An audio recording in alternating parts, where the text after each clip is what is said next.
Drop dimes, hit routes, so yeah, we on the move. From the paint to the pocket, got nothing to prove. Precision in the pass, rhythm in the run. Every play, every day, till the work is done.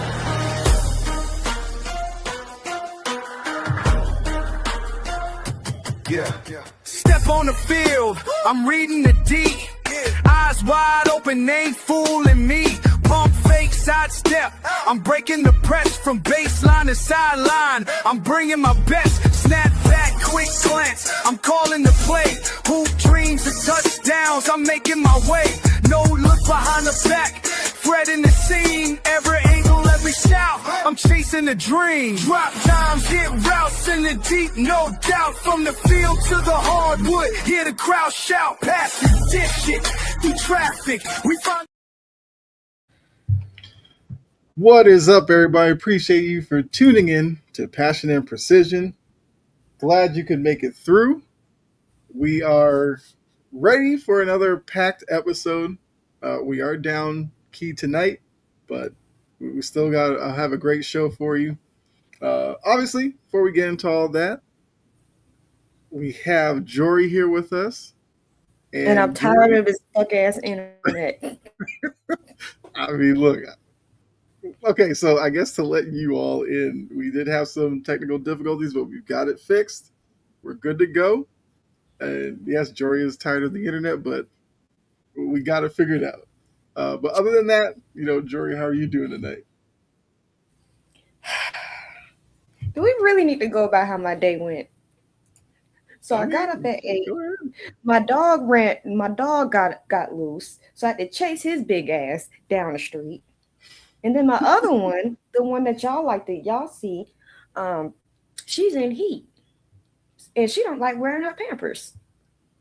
So I had to chase her this morning.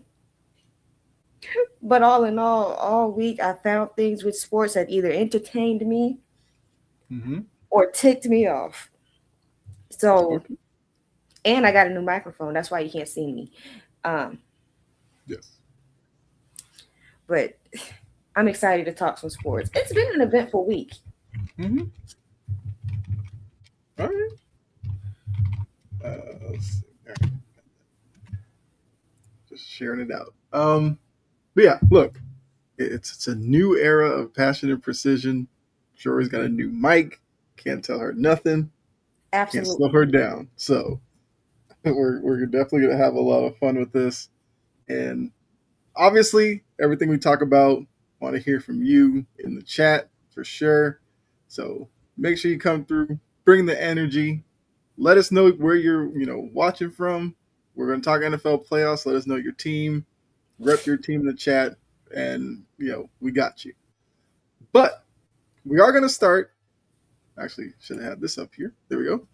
This is what we're talking about tonight. Got the coaching carousel. Wildcard weekend, obviously. We're going to talk about that. Go through the matchups. I guess let you know who we think's going to win it.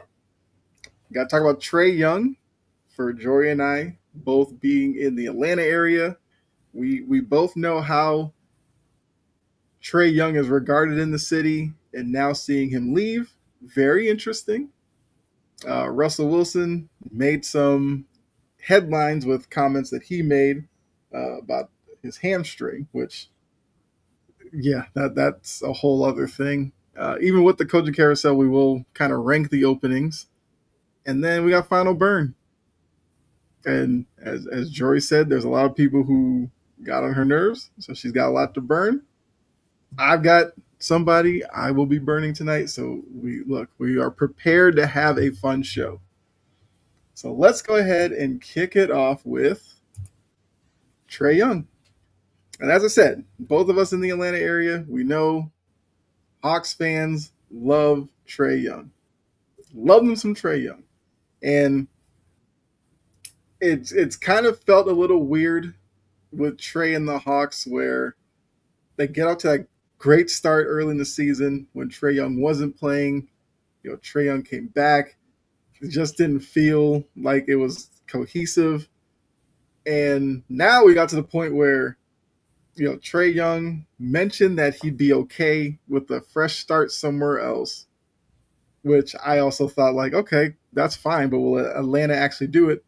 Atlanta not only did it, but traded him within the division to Washington. Trae Young puts out this letter to the city, basically kind of make it seem like he and Atlanta weren't seeing eye to eye the organization, and that's why he's kind of okay with moving on. So, I guess for you, Jory, obviously you've been in Atlanta longer than I have. The day has finally gotten here where Trae Young got dealt away. Oh, I guess to let people know, it's Trae Young to the Wizards for CJ McCollum and Corey Kispert. Great package, I know. But yeah, Jory, like, what were your thoughts when you saw the Hawks traded Trae Young away?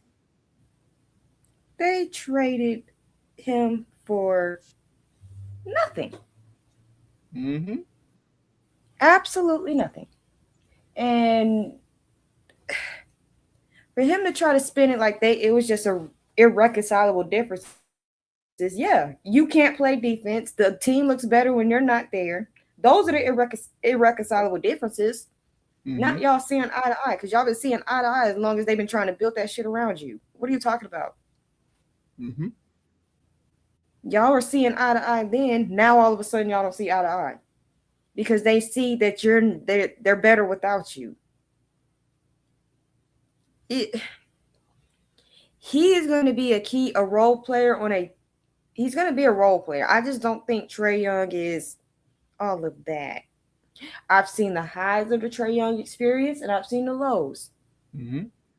I've seen the point where he's played high levels of basketball. He still don't play defense, but then I see levels of where I just see him rolling around, running around on the court and shimmying and shooting threes. So what? There's my cousin. Right. Go IU, okay. IU has looked good so far. I'm not ready to talk about Indiana right now. I know. I understand. 38-3. Hey, I mean, look, I feel like even with that, it doesn't look. A lot of people are saying that showed Alabama didn't belong. I think it just means Indiana's a really good team. Indiana's a really good team. Mendoza, like, he's kind of growing on me. I wasn't necessarily the biggest fan of his, but I don't know. He's looking good. Signetti with the stern look on his face, like, it's a whole vibe in Indiana. Where did Signetti come from? I mean, let the people know. Nick Saban. Everybody hate Alabama until they need a head coach. Say it for those in the back, yes. No, look, Indiana's been impressive this year. And look, once again, I think for college football fans, embrace this. Embrace the, school that's not a national power like in Indiana, looking like this, potentially winning a national championship. Embrace a team like Miami as a 10 seed, making it to the national championship. Like, this is what college football needs. I've said it for years that college football needs to take a page from March Madness and embrace the unpredictable championship runs. So I think it's been a lot of fun. You know who's still mad? The other team in Indiana. Yep. Well, Notre Dame will be all right. What's up, Tapa? Sad Mendoza's going to the Raiders. I'd rather go to the Raiders than the Jets. I really would. I'd rather go to Neptune than either one of them. Neptune. Rob Parker said, Rob Parker, there's a name I haven't heard in a while. I have not listened to anything he's said in quite some time. He's not saying anything worthwhile. And he got a bunch of 23, 25-year-old kids playing. Well, I mean, it is what it is. Like, BYU does that too. Mm-hmm. And nobody gets on them about that. I mean, theirs is more of a mission thing, but, it's all the same. They're not nearly had the same offensive with the Raiders as he has with Indiana. Well, there's a reason why the Raiders are picking number one, so that's definitely true. Um, but yeah, I mean, Trae Young. The first time I see him in a Wizard uniform, it's gonna look really weird. He's gonna look great to me because I've been trying to get him out of here for a while. A while. Yeah. I mean, I've been on that boat as well. Like, you could tell that. Look, as good as Trae Young is, he was never gonna win a title in Atlanta. I know it's hard to say anything sports related as never gonna happen. It was never gonna happen with Trae Young. They tried different iterations of this team. You know, I thought the DeJounte Murray pairing would have been the one that would have worked. That was terrible because Trae Young couldn't play off the ball, and Murray is better on the ball than he is off the ball. You thought Trae Young would have been like the Steph Curry type, where Steph Curry can play off the ball? No, Trae Young couldn't do that. You talked about his lack of defense, which, you know, people say that about your guy Luka, but I'll give Luka this. Luka is a bigger body. So you can kind of, you know, Luka has his moments. Trae Young is a tiny guy that teams, you know, put screen after screen on, and he just gets completely lost on defense. So at least Luka tries. But Luka's also got a bigger body, and he can, you know, he can fight off a screen. He can do something like that. Trae can't. Trae runs to a screen, he's done. And I think the biggest part of this is all you could get was Corey Kispert and CJ McCollum. CJ McCollum's an expiring contract. So the Hawks are basically telling you that they dumped Trae off on the Wizards for cap relief. Yep. That seems wild, considering if they had done this a couple of years ago, they probably would have gotten a lot more for him. But hey. We were telling them that, but they didn't want to listen. Right. But the Hawks are terribly run. So there's that. That conference championship run was, looking back on it, and I said it then, that Atlanta shouldn't look at that and make it seem like that's the norm. Atlanta treated it like they made it there. They were going to be there year after year and potentially be a finals team. They were never finals good. That run was aided by a lot of weird things that had to happen the same playoff run. That was the playoff run where we learned Ben Simmons was a broken man. That was the playoff run where Giannis got hurt in that series, even though Giannis eventually came back and they still beat them. But, you know, that was the Knicks run where we learned that Trae Young, when it comes to the playoffs, only plays well against the Knicks for whatever reason it is. He just in New York. The Knicks. Yeah, in New York. So if they had treated that run like they should have, as kind of a fluke, then maybe they would have reshaped the roster a little bit better. But look, it's I guess it's Jalen Johnson and the young kids running Atlanta, because you can't even say Porzingis, because Porzingis is still dealing with the illness and stuff. We'll see if they're better off, at least for this season, the rest of this season, if they go back to how they played earlier, now that Trae Young is like out of the building.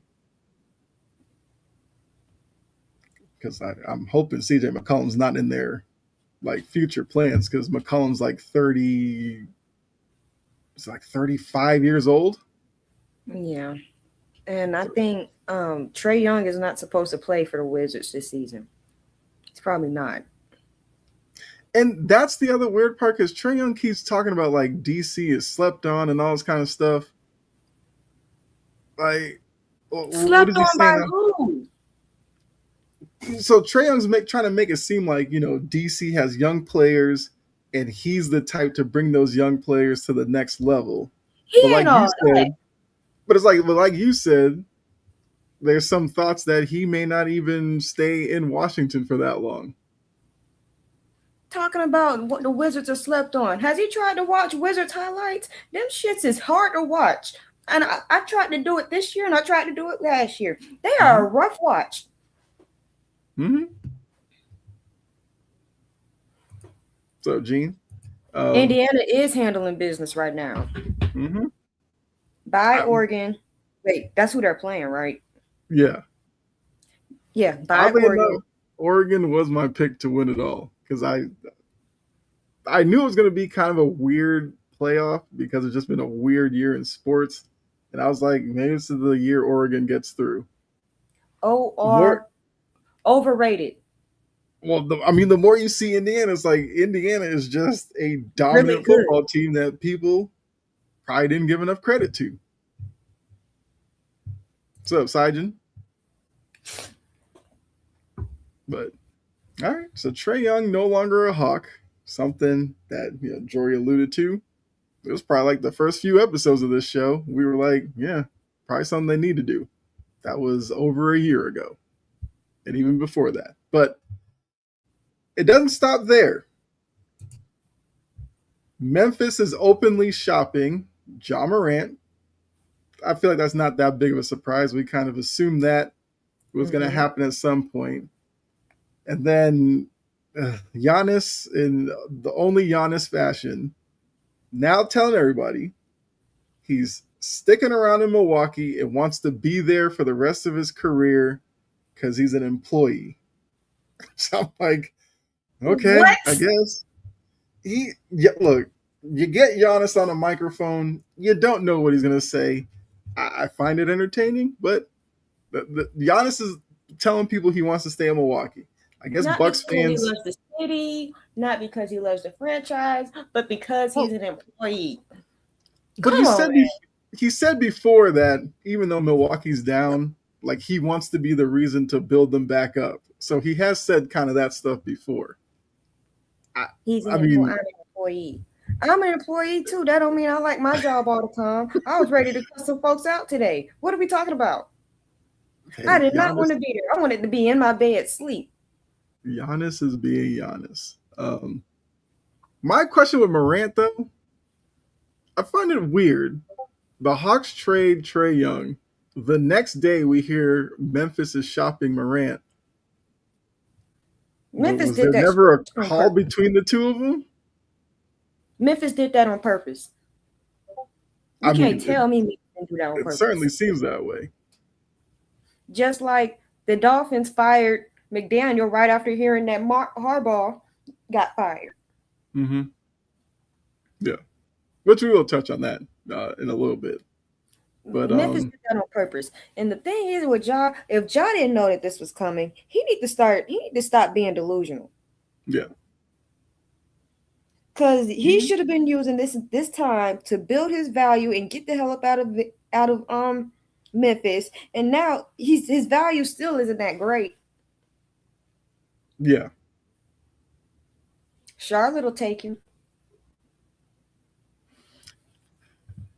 I mean, I am interested to see the kind of market. I think the report was the Heat. There's like 3 teams that they said were kind of monitoring the Morant situation. I know the Heat were one of them. Can't remember the other 2, but there's at least a market for him. But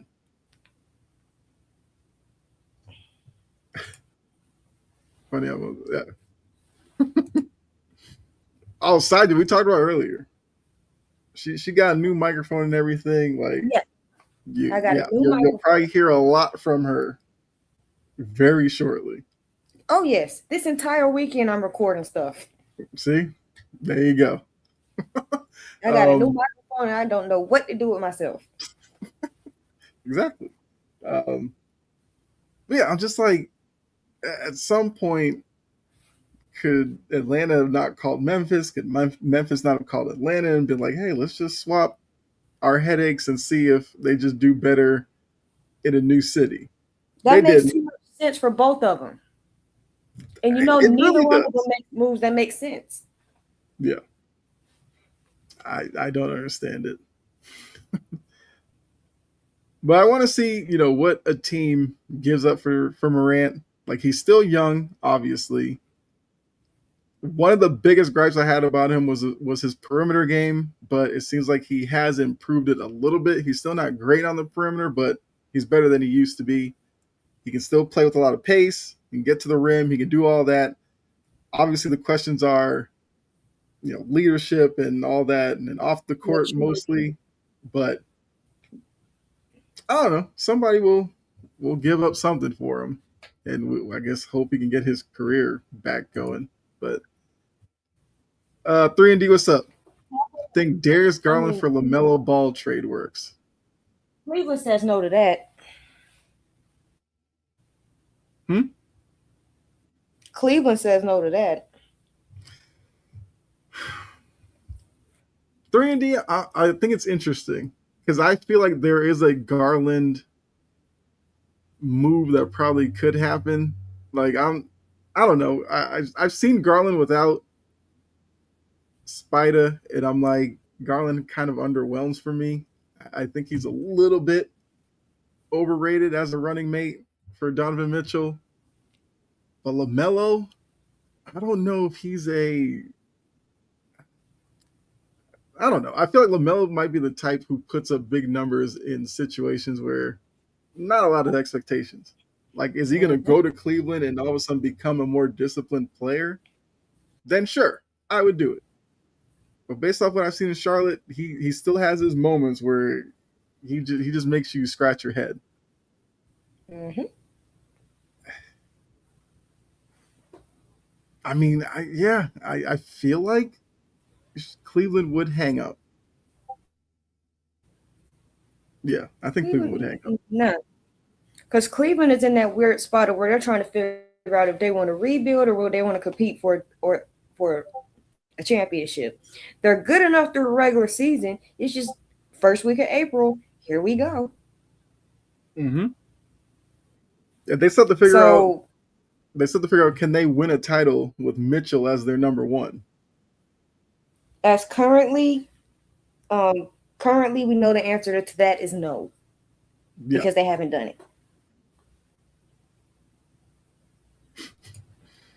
Colin Sexton for Lonzo Ball. Wait, Cleveland doesn't have Colin Sexton. Colin Sexton is in Utah. Yeah.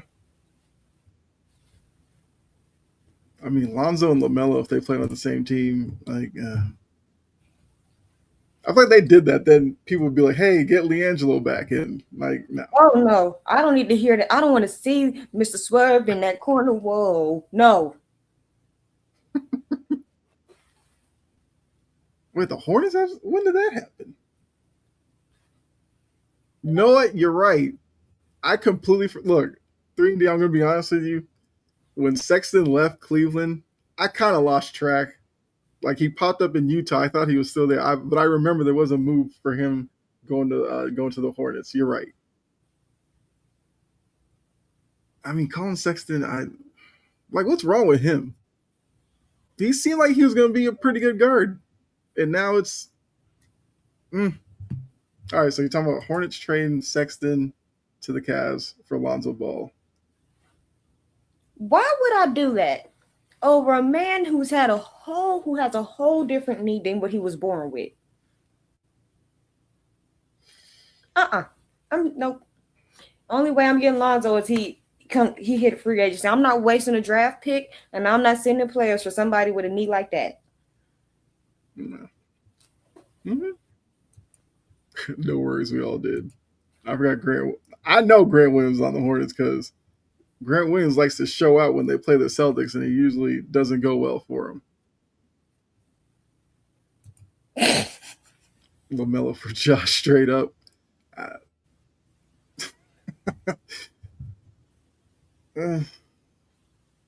So, look, and I think 3D has proven a bit of a point where there is this narrative that LaMelo needs saving from Charlotte. I get it. But we also have to understand LaMelo has contributed to a lot of the issues in Charlotte too. Mm-hmm. And maybe part of that is Charlotte with no winning culture. He feels like he can act a certain way, and if he went somewhere with like better coaching, maybe he would be a better player. But I don't know. I'm not the biggest LaMelo guy either. That type of coaching. I guess that's my question. Because a lot of people loved the highlights we saw of him on like Instagram and stuff, and a lot of that was him like cherry Cherry picker. picking, not getting back in defense, and just launching threes from wherever he wanted to. And that's the main reason why I didn't like him. Right. I never liked the man coming out of high school. I'm like, I'm good. Yeah. And his brother, the idiot that's running around creating broken homes, all he could do was jump and dunk. Yeah. They were narrative. They called Trae Young a stat stuffer now, but he played the same exact way when the Hawks made the East Conference Finals, and he was media darling because the team was better constructed. It's a media narrative. Trae is a stat stuffer. Well, I mean, look, the Trae Young narrative was kind of an Atlanta creation because they took Luka, and I knew they didn't actually like Luka because the way Atlanta sports scene is, they were attracted to Trae Young because that season in college basketball, Trae Young was the biggest story for whatever reason. Even though his Oklahoma team was like one and done in the tournament, and he didn't even play that well. But they were never gonna buy in to Luka, the kid from Real Madrid. That, let's be honest, nobody in Atlanta is watching Real Madrid basketball. So that was never going to work here. But they all knew who Trae Young was. Basketball, period.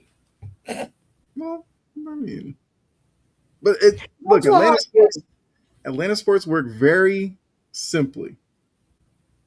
When? If the player has attention coming into the league, that's who they'll go for because that'll create buzz within the fan base. The Falcons do it all the time. They'll just target SEC players because in Georgia, SEC football is king. That's all they know. That's all they care about. Hawks, you take the college basketball player that was a big deal, that's what they do. That's why they took Marvin Williams too. Wasn't a starter in North Carolina, but they took him for whatever reason, and his career was okay, but it was never great for where they drafted him. Luka plays just as bad defense as they called him selfish until Mavs made the finals, but he was playing the same way.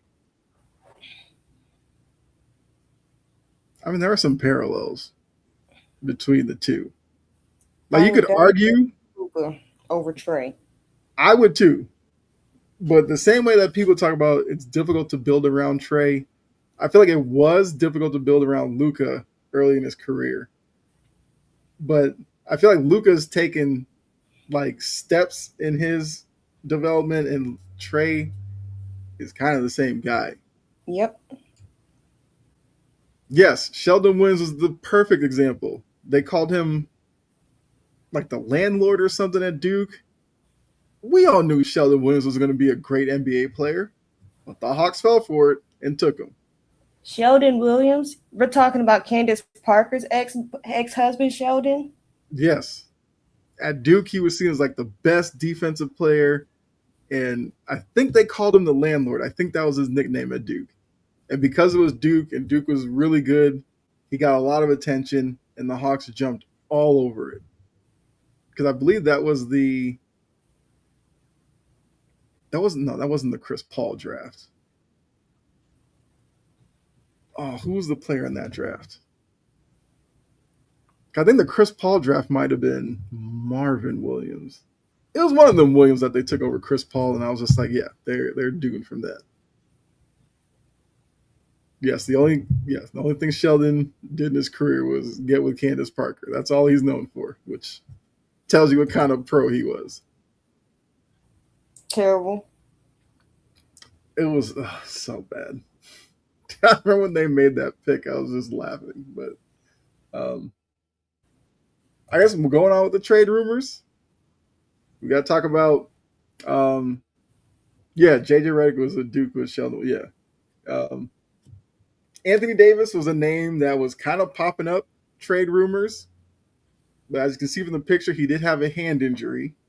And then earlier today, there's concerns that there's ligament damage in his hand, which now the other concern is if he has to have surgery on his hand, he could be out multiple months. Now, look, Jory, he used to play for the Lakers. You've seen him up close and personal. The rest of us has seen him, LA, Dallas, New Orleans, and it always seems like whenever you're looking for AD, he's hurt, which is where street clothes came from. Now, you gotta give him credit. The bubble championship that the Lakers won, Anthony Davis was a pivotal point in that. I've said, I know LeBron won Finals MVP. I would have given it to AD because AD was balling out of his mind, and a lot of times in those games, late in the game when they needed a bucket, they threw it down to AD and AD made it happen. But we knew he was never going to win MVP because LeBron's on the team, because that's just how it goes. So I guess, for you, thoughts on AD, thoughts on yet another injury that, I guess is going to stagnate another season for him. Because oddly enough, the Hawks supposedly were in on AD after the Trae Young trade, which I was like, you're going to get AD and Porzingis in the same building. Porzingis can't get over this illness, and AD just can't stay healthy. But I guess they're going to be saved from themselves, maybe. But yeah, what are your thoughts on AD? He needs to think about what LeBron needs to do. Retire. He's done. He can't stay healthy. Is AD like early 30s now? 32? That sounds about right. But with his injury history, and plus he don't want to be in Dallas anyway. That game versus the Lakers, he looked so sad. I wanted to give him a hug. He really did. I really wanted to give that man a hug. Mm-hmm. And with this injury, he was really close to getting his wish, which was to get out of Dallas. But I don't think they're gonna move on from him. But his value is done. Done. DONE. Well cooked, fried. His value is done. So they might as well just either cut him in the offseason or try to find a trade partner in the offseason. Right. That's probably where it ends up. Because, I don't think a team trades for him now, knowing that if it's multiple months, then, maybe he just is done for the rest of the year or something like that. And, I mean, they're saying it's like his hand, but I get what you're saying. I mean, it seems like it's offhand, but obviously basketball, you do have to use both hands. Like, I don't know. And look, it's bad enough the trade to Dallas is seen as one of the worst trades ever. But now, for this to be going the way it is in Dallas, it's just like, he was supposed to be the centerpiece of that trade, whether you believe that or not. And now they're looking to move him because the team is kind of in a situation right now where AD doesn't really do much for you because you're not good right now. May not be good next year. And with his body, you don't know how many more years you're going to get out of him. Same reason why the Clay Thompson experiment. He'll be done before 40. He what? He will be done before 40. Oh, yeah. If he makes it to 40, put him in the Hall of Fame just for that. Like, I don't see how that happens.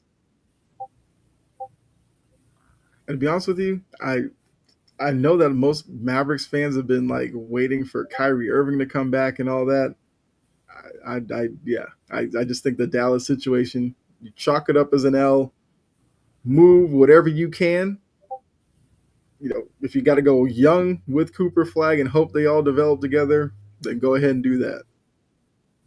Get a point guard. The thing about it, because it's a ligament, you don't want to do anything with ligaments. You don't want to mess anything about no ligaments up. That's the one thing you like. I would say it's just a finger, let him play, but it's a ligament. Yes, and plus with AD's luck, You finger don't want it turn to into make an it worse. elbow turn into a shoulder, and it's just a whole chain reaction.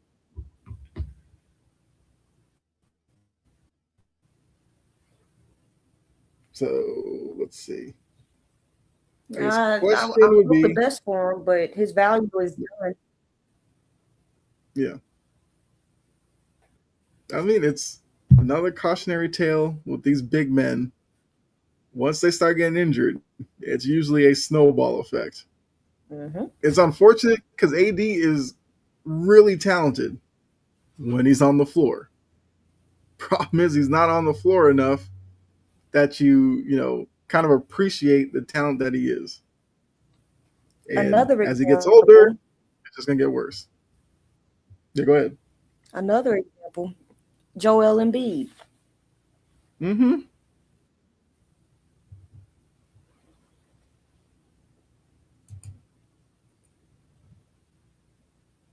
Same cause. I mean, I've said that with Joel Embiid because Embiid had leg injuries in college. That not Embiid surprised went that to he college. did what? Embiid went to college. Yeah, he went to Kansas. Yes, I want to say he played at Kansas with um, Wiggins. I think they I don't overlap. remember that. Look, it seems so long ago, but yeah, Joel Embiid was at Kansas. Probably because I was probably in elementary school, middle school, but Yeah, I mean, look, it's like I said, it has been so long that you do kind of forget some guys that were. I think he was at college for a year. I think he was like one and done. oh okay. I think I could be wrong, but I do vividly remember him in a Kansas uniform. I think that was back when I was like rooting for Kansas all the time because Paul Pierce went to Kansas, and yeah. But I mean, that's true. Big men and injuries, it's tough.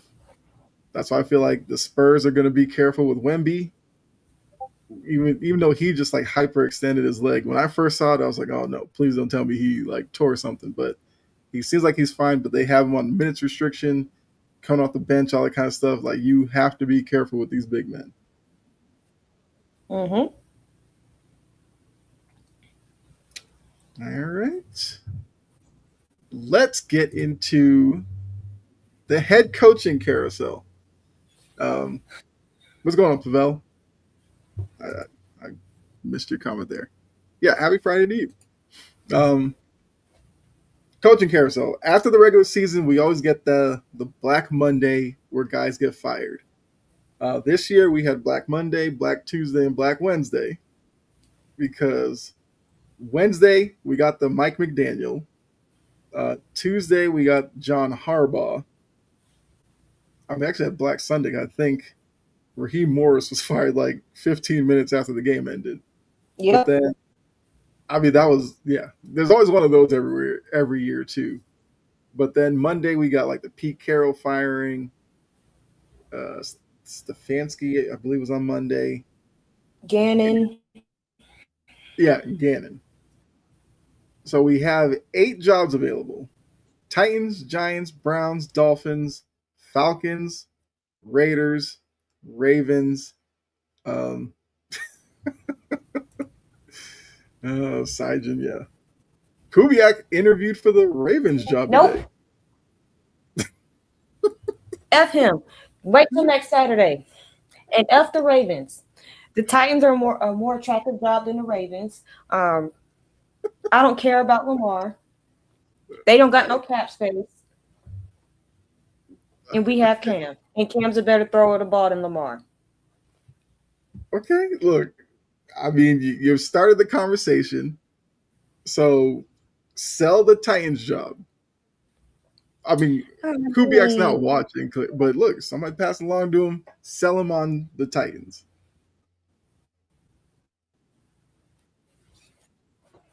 You have Cam. That's the bigger one.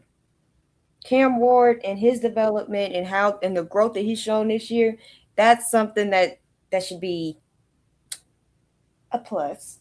Mm-hmm. Plus, you got $105 million in cap space. That's a big deal. You also have Jeffrey Simmons on the defensive line. And that defense is actually pretty good if they can fix the secondary. Mm-hmm. Fix the secondary, goddammit. And Amy, she reclarified the front office structure. She stopped all of that, whatever the hell the buzzword was. Oh, one of those like cooperative effort front offices or something. Yes! Yes! She stopped all of that. Mike Borgonzi is taking over. He's going to be the true GM and not all this other crap. Mm-hmm. Confusing ass front office structure. So that should be a plus. If she had to do that, knowing that we were going into a head coaching search and she didn't want it to be an unattractive job, she had to clarify that. Mm-hmm. And if you look at the offensive line, there's 2 first-round picks on there. If you can get rid of Dan Moore Jr., sorry ass, and fill that out, you have a pretty decent team. Mm-hmm. And I don't think I need to say this, but Kamira Dike and Alec Agumeno are going to be very good, 2 very good receivers in this league. Mm-hmm.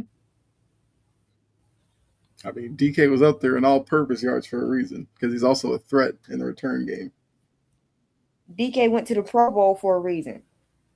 Yes. As a rookie. Mm-hmm. Okay. I mean, I guess is there more on the sell job to Kubiak? You don't have to worry. You. No, I think that's pretty much it. Okay. You already have a defensive coordinator. You don't have to worry about that. Right. Just fix the offense. Since Kubiak is coming from Seattle, we do see what Seattle's defense looks like. If they were to move, if Kubiak came in and moved off Denard Wilson, would you have confidence at least him bringing somebody from Seattle? He better do it if you're going to come off of Denard. Okay. All right. Out of all the coaches being fired, McDaniels intrigues me the most, Sijin says. He could bring Kubiak can bring in McDaniels as an offensive coordinator. Has McDaniels taken any interviews yet? I know he's going to get some attention for offensive coordinator for sure. Let's see. The Lions are interested in him. Of course they are. I mean, hey, they moved off of their guy. Why not? Yes, I guess if he ever actually does an interview with the Lions, then. Oh, wait. McDaniel has an interview with the Titans scheduled. For what? Head coach. Hell no. Hell no. No. That could be another thing. Look, maybe you pick his brain on what he would do with Cam. And I mean, I would hope Cam would be in that interview at least. That could be an interesting one. Borgonzi's starting to piss me off. Okay, yeah. Well, yeah, he is interviewing for the head coaching job. I mean, it's an interesting list so far. You know who didn't throw a pick? I let Matt Nagy be a consideration interview.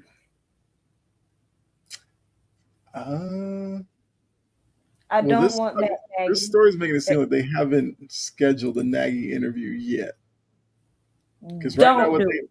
what they have scheduled right now, there's another name in here that's going to anger you. So I'm warning you now. Raheem Morris, Mike McCarthy, Mike McDaniel. That's what they've scheduled so far. And Jason Damn Garrett. You didn't forget that part. Well, this story didn't mention him, so I don't know if that's not set yet as when they're going to actually do that one. But those are the ones that they have listed as like set. They're going to interview them.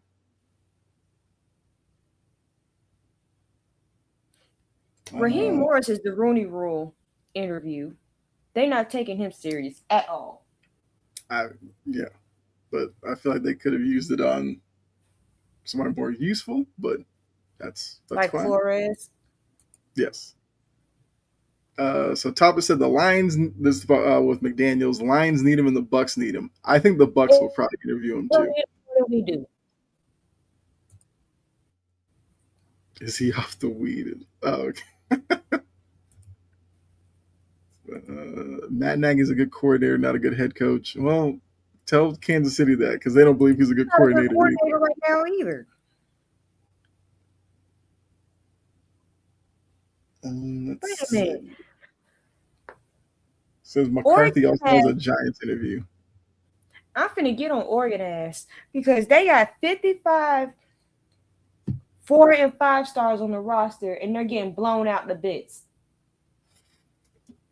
But this is kind of what Oregon does. And even when I picked Oregon to win it all, I only picked them because Oregon normally doesn't show up in the playoff. But I was like, it's such a weird year. It would be the year that Oregon actually does it. But it seems like they're going to kind of run into problems yet again. Yeah. Mm-hmm. The enemy needs an interview. He does have Kansas City ties. Borgonzi has Kansas City ties. Will the Titans interview him? I don't know. We'll see. And it was like last week somebody told me that Bieniemy was the running backs coach in Chicago. Because once again, I kind of forgot about that. Chicago's running game has been pretty good. The Falcons are not the most attractive job, and I can tell you why. They don't have no cap space. Arthur Blank is still the goddamn owner. All of that talent that they've acquired, a lot of that is aging. Mm-hmm. Kyle Pitts is a myth. Your offensive line is getting older. He only shows up when Kirk Cousins plays. See? That's the weirdest thing. If I had a sellout joke, I'd be wrong, right? Yes, maybe. The biggest thing holding up the Falcons job, Penix is your franchise quarterback, but Penix isn't a franchise quarterback. Exactly. And why are you trusting somebody with 3 ACL tears on 2 knees to be your franchise anything? Mm-hmm. Terry Fontenot, he's made good picks, but he's run this team into the ground. And it started with him hiring Arthur Smith. Yep. And guess who was considering them to be an interview? Who? Borgs. I've seen enough of damn Arthur Smith. Yeah. I couldn't wait for the door to hit his ass on the way out. Why would I want him to coach us? Mm-hmm. Those are great pieces. They have no direction, Topper. They have no direction. They have good pieces, but what is good? The point of having good pieces, and they ain't got any sense of direction. The best thing they have going for them, they're serious about Matt Ryan as president or whatever. Get a football mind in there, sure. I mean, we'll have to see what Matt Ryan does. Because I'm assuming Matt Ryan's going to take the job. I don't know. That's just me. But like Top, I agree, as Jory said. Yeah, those are nice pieces. This is a quarterback-driven league, though. If you can't figure out the quarterback position, you have problems. And they gave all that money to Kirk Cousins. They drafted Michael Penix, 8th overall. And now you're going to tell me, I guess, with the Penix injury, you may have to use more draft capital on another quarterback. Like, at what point do you get it right? Because you don't want to turn to Cleveland. They got quarterbacks all over the place, and none of them are helping them on the field, win anything. I mean, look, I could argue that there are some good qualities about Atlanta. The cap space is a problem for me. Like, if they were to move Kirk Cousins, then maybe that would probably help out a lot, and maybe it'd look a little better. Because they are in a weak division, which is also another thing you got to factor in here. Tampa Bay had their bad year last year. I guess there are some questions as to whether or not, Tampa Bay bounces back. Carolina is on the come up for sure, but I don't know how long before they're like a real serious contender where every year you write them in as a division winner. And then New Orleans, they have Tyler Shuck, who played well at the end of the year, but they still have their own cap situation. So I guess the Falcons' job isn't terrible. I just don't know if I would want it right now. Nope. Sidon says, who would be a great fit for the Falcons?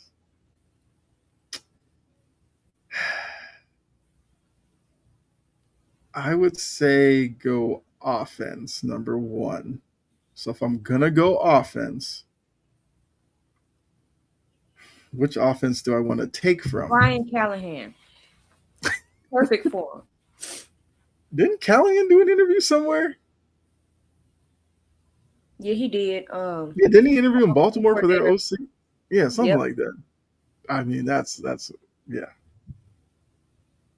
Okay, yeah. So Tapa, like Kubiak would make sense, but Jory's already claiming him, so no. Leave Clint Kubiak the hell alone. But they have to go along that line of thinking. Go young offensive mind who can go in there with Bijan Robinson. Tyler Algier is going to leave. He's going to test free agency or whatever. He wants to go be a starter somewhere. Which that's another thing that killed me was they drafted Algier. He was a 1,000-yard rusher. Then they went and got Bijan Robinson the very next year. Atlanta loves doing stuff like that, and I don't get why they do it. And that's why they always draft these fancy, sexy picks instead of drafting according to need. Yeah. We've discussed this, and Jory, if it came down to that, she has said McCarthy. She wants nothing to do with Matt Nagy. If we get Nagy, let me tell you something, because I'm going to live stream this. I will walk to Nashville with a pitchfork. Malik Willis can thrive in that offense. Malik Willis made himself some money. I will agree with that. I'm getting Clint Kubiak, and there's nothing that Tapa, there's nothing that 3&D, there's nothing that Saijan or anybody else in that chat can say that is going to dissuade me from thinking that we're going to get Kubiak. There we go. Jeez. All right, so you have the Titans as the best job. Saijan says, word is if Kubiak leaves, the rest under him is going with him. I think Seattle will block that and free Kubiak. Seattle can't block shit. What are we talking about? If they want to leave, they can quit. What are we talking about? It's not a fantasy. It's actually thought and logical reasoning, because I'm like, what? Drake London is nice. He's not a number one. I actually kind of like Drake London. I kind of like Drake London. He's getting wasted in Atlanta. Yeah, because that's the quarterback situation. Yeah, so you've got the Titans as the best job. Mm-hmm. I'm not going to copy that because, I want to make a claim for somebody else. Question is, who? I mean, I think a lot of people look at the Baltimore job and they go, "It's a great job." No, it's I not. will make a claim for what's good about Baltimore. So if you are a Ravens fan, you take this moment to realize I'm not gonna troll your team right now. What's good about Baltimore? Nothing. Not the fan base, not the ownership. I was gonna say you at least have Derrick Henry. You got that. Great. Um, your offensive line isn't bad. You just have the biggest eyesore in the league playing guard for you. You fix that, you're probably good. You should have put that picture of him just standing straight up. That what yeah. Every week he does something that you just wonder, how did he get through college? And how did he get drafted? Mm-hmm. Like, that's crazy. On top it says Desmond Ritter, injured Penix, and Kirk Cousins. Yeah, that's on like the quarterback situation. I feel like hasn't helped Drake London. I mean Desmond Ritter. Like they really thought he was going to be a starter. That just tells you all you need to know about Atlanta. Um, but look, you get the 2-time MVP as a quarterback. Yes, the playoff success hasn't been there. It's not a bad starting point. I guess we'll give him that. He's beat all to hell. He is. This year he was absolutely beat up. And I think there's, questions as to is he going to age well and all that. But he's still relatively young. I think Baltimore needs a offensive mind to take that job. I know Baltimore is going to be tempted to go defensive because that's what they love to do. Switch it up, I feel like. Go offensive. I know they interviewed Joe Brady. Fine. Do something like that. But defensively, you got Kyle Hamilton. You at least got that.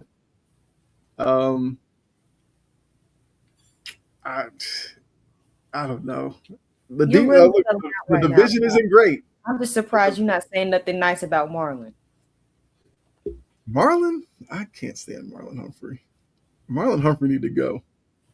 The more he talks, the further away he needs to go. Mm-hmm. Like, look, Marlon Humphrey, and I give Baltimore credit. They tried him in different roles. Each role, you still targeted him, and he, could not hold up. But I guess the biggest selling point, 2-time MVP at quarterback. I know there's going to be some arrogant coach who'll go in and be like, I can come with an offensive philosophy to get Lamar over the hump. Good for you. The defense does need some work. I don't think it's like a job that's like, too hard to actually do. I feel like my argument's kind of falling apart and stuff because I don't actually believe it. Like, I don't actually believe it, but it's the highest profile job. I just don't know if it's the best job. Nate Wiggins is not a damn rookie. We've been talking about Nate Wiggins blowing stuff since last year. Yeah, so Wiggins in his is it third year? He on his rookie contract. Mm-hmm. Smell a rematch of Seahawks Broncos / Patriots, win or lose. Call me crazy, but yeah, remember me. That happens, we will remember. Mm-hmm. You're probably the first one to remind us, but actually, no joke. I think I made a prediction of Seahawks Patriots. I think that was like my fun prediction. I think my actual prediction was Bills somebody. I don't know. All right, so yeah, I'm not going to do the Ravens argument. I can't do it in good faith. Maybe the Giants job. You get the coach in New York. If you can win in New York, they'll love you forever. You get Jackson Dart at quarterback. As reckless as he is, he's a competitor. I will take that in my quarterback any day. I think you can coach the recklessness out of him. It might cause a lot of sleepless nights doing so, but I think Jackson Dart has something that you can definitely work with. You're going to get Cam Scatteroo back next year. the wild man at running back who's also kind of reckless. So, like, you better reckless. That man is a Neanderthal. But I'm just saying, you take that job with those two in the backfield, like, you better buy stock in the Pepto Bismol and just gut it out. I think And defensively. ibuprofen. Oh, go ahead.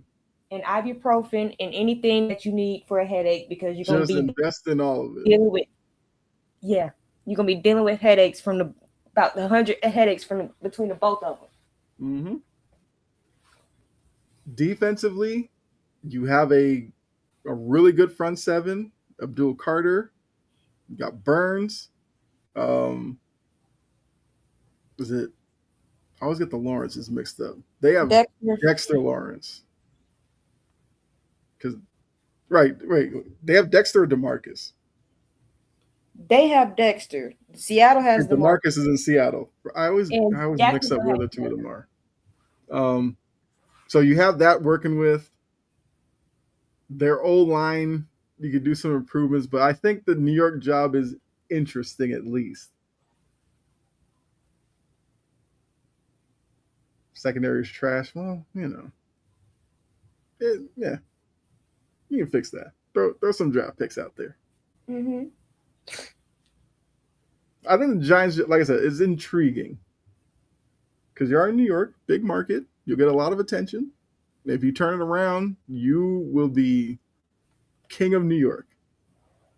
Because I know New York has the Jets, but they're kind of a Giants city. Mm-hmm. Because the Giants have been the more successful franchise. Makes a lot of sense. And wear a mask when you go to New York because it stink. I mean, that's that New York grit. It stinks. And you know it stinks. It ain't no grit about that. Just ew. Yeah. That was the one thing when I went to New York, bruh. I was like, it looks so pretty on the movies and all of this to smell like this. My man, I feel like most movies use Manhattan and like Times Square. That's like the two parts they use. In Times Square, you go the right time. Times Square stinks too. It is a mess. I know. Central Park stinks. Yes. The whole damn city stink. That's what it is. Yes, because they have the police on horses, and the horses, they will poop everywhere. That is what it is. I mean, those are like mini bears in New York. I'm glad I didn't see none when I went. You must not have rode the train. I did ride the subway. Then you got really lucky. Not to knock on New York. If you're watching from New York, there are some good qualities in New York. I mean, the pizza's good. There you go. You can shop at 11 a.m. Mm-hmm. But I'd rather eat cannolis and not be in a city that stinks. What's wrong with NBA refs? Another got injured. Bill Kennedy. They want sympathy for when people tearing their ass up. Not too much on Chicago. See, I've never experienced the Chicago subway. I don't know. I've been on the New York subway. Not too much on Chicago. Yeah, I can't speak on that.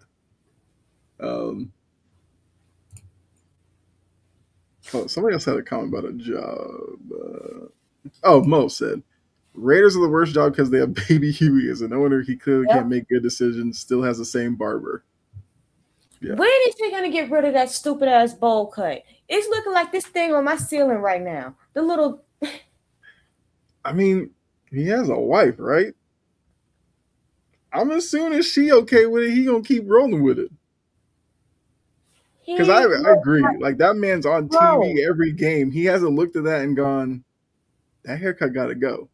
What is the name of the dude off of the Lorax? I mean, he just reminds me of Dumb and Dumber. Let it die. That dude. He reminds me of the dude off of the Lorax with that stupid ass haircut. Pete to the Jets. I think Pete Carroll kind of have to be done with coaching at this point. Yeah. And the Jets aren't moving off of Aaron Glenn. Yeah, they're keeping Aaron Glenn. because they know that Aaron Glenn has been through a rough patch with Detroit. Let's keep it 100. She's on the payroll. Mm-hmm. Yeah. Yeah, I think Pete should just enjoy retirement. Ride Go a sail. scooter. Yeah, go sail, fish, do something. Man, 70, just you don't need that headache anymore. I'm sure that Raiders job took more years off your life. Enjoy your time away. Mendoza will be wait. Look, I mean, the Raiders are wasting Ashton Genty. Why not waste the quarterback too? Right. Gruden would be a fun, like New York hire, but the Jets are keeping Aaron Glenn at least as of right now. Mm-hmm. You know that could be a thing where if somebody with a name like John Gruden said, "I want the Jets job," would they push Aaron Glenn out for him? They probably John would. Gruden is not getting another job in the NFL. I would never say never, but I think it's kind of leaning that way. Like John Gruden would be, Hard Knocks gold. No, you know who needs to be on Hard Knocks? Cam and Jeffrey. Those two need to be on Hard Knocks. Well, hey, Tennessee make a splash with their coaching hire. That could be. We're not going to talk about that, Topper. Because somebody is casting a wide net, and I think that net is a little too wide, and he need to rein that shit in. Yes. Does Rex Ryan want to coach? Rex Ryan supposedly wanted the Jets job before they gave him to Aaron Glenn. I mean, Rex Ryan is another one who media people will love him. Yeah, I don't know. He'll be funny. Right. He shouldn't get another job, but I think he will. I mean, it only takes one team to give him one. I wonder if Rex Ryan would ever do the college thing like Bill Belichick did. Rex Ryan in college would be kind of hilarious. Mm-hmm. He'd probably be over it in like a week, but it'd be one heck of a week. Callahan got, he's interviewing in Tampa. That's where he's interviewing. Yeah, for their OC job. Chris Shula, is he the Rams DC? Yeah, Rams DC. Yeah, his name will come up, yeah. I would say, look, give these young coordinators a shot. I'm all for it. Lovie Smith. I mean, Lovie Smith was kind of done wrong by the Texans, but, it's the Texans. Like, Lovie Smith is a safe coaching hire. He'll clean up your messes. He'll get you to a point where you're competitive. I wouldn't hate it, but I think Lovie Smith's probably another guy who probably living a good life right now.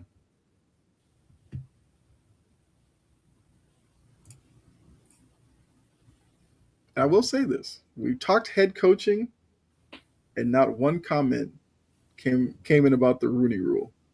Normally, this time of year, the Rooney Rule is always in the spotlight. Cliff Kingsbury left Washington, so he can be named. Yeah. My prediction was Cliff Kingsbury to Baltimore. Kingsbury worked with Jaden Daniels. Baltimore would look at it and go, hey, Jaden Daniels is like Lamar. Let's go get Kingsbury. That's been my prediction.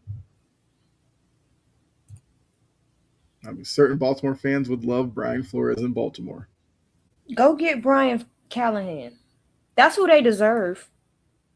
And the rumor is Brian Flores. But the rumor is Tom Brady wants Flores in Vegas. I'm not gonna lie, Brian Flores in silver and black, I feel like would work. Tom Brady need to go sit his ass down somewhere too.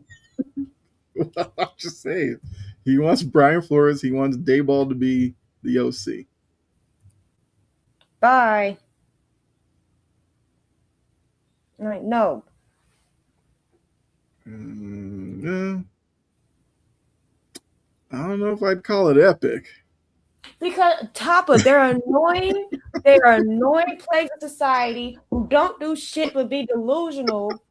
and kiss Lamar's ass. They don't think anything is his fault. Mm-hmm. Like, they deserve to suffer. The So only on top people of I that, there is another about, reason for it. Ravens fans are convincing themselves they're going to get Nick Saban off of oh College yeah, Game Day to coach. that was going to be one of my final birds. But let's address this bullshit right now. Nicholas Okay, go Lou ahead. Saban will not be coming out of retirement to coach the Baltimore Ravens. He is fine, perfectly fine with sitting up on college football game day, standing up on chairs and goofing off with McAfee and going home to eat his oatmeal cream pies with Miss Terry. Saban is fine.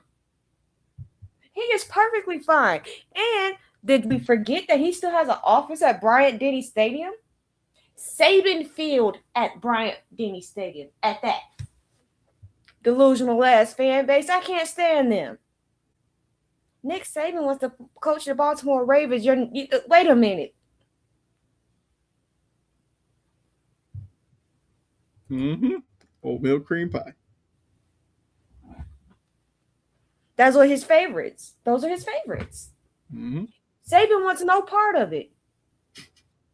Like, Right. leave that man alone. He is 75 years old with a birthday on Halloween. Leave that man alone. And going to no damn Baltimore. What are you talking about? Notre To do Dame what? locked up Reunite with Marcus. some of his former players? He could do that in Tuscaloosa. He ain't going to no Baltimore to coach. Right. You're more likely getting Saban to coach at Alabama again than him coaching in Baltimore. Exactly. He still has an office at the stadium. But he's collecting that ESPN check. He's doing all right for himself. And he's having fun. I like seeing Nick have a little fun.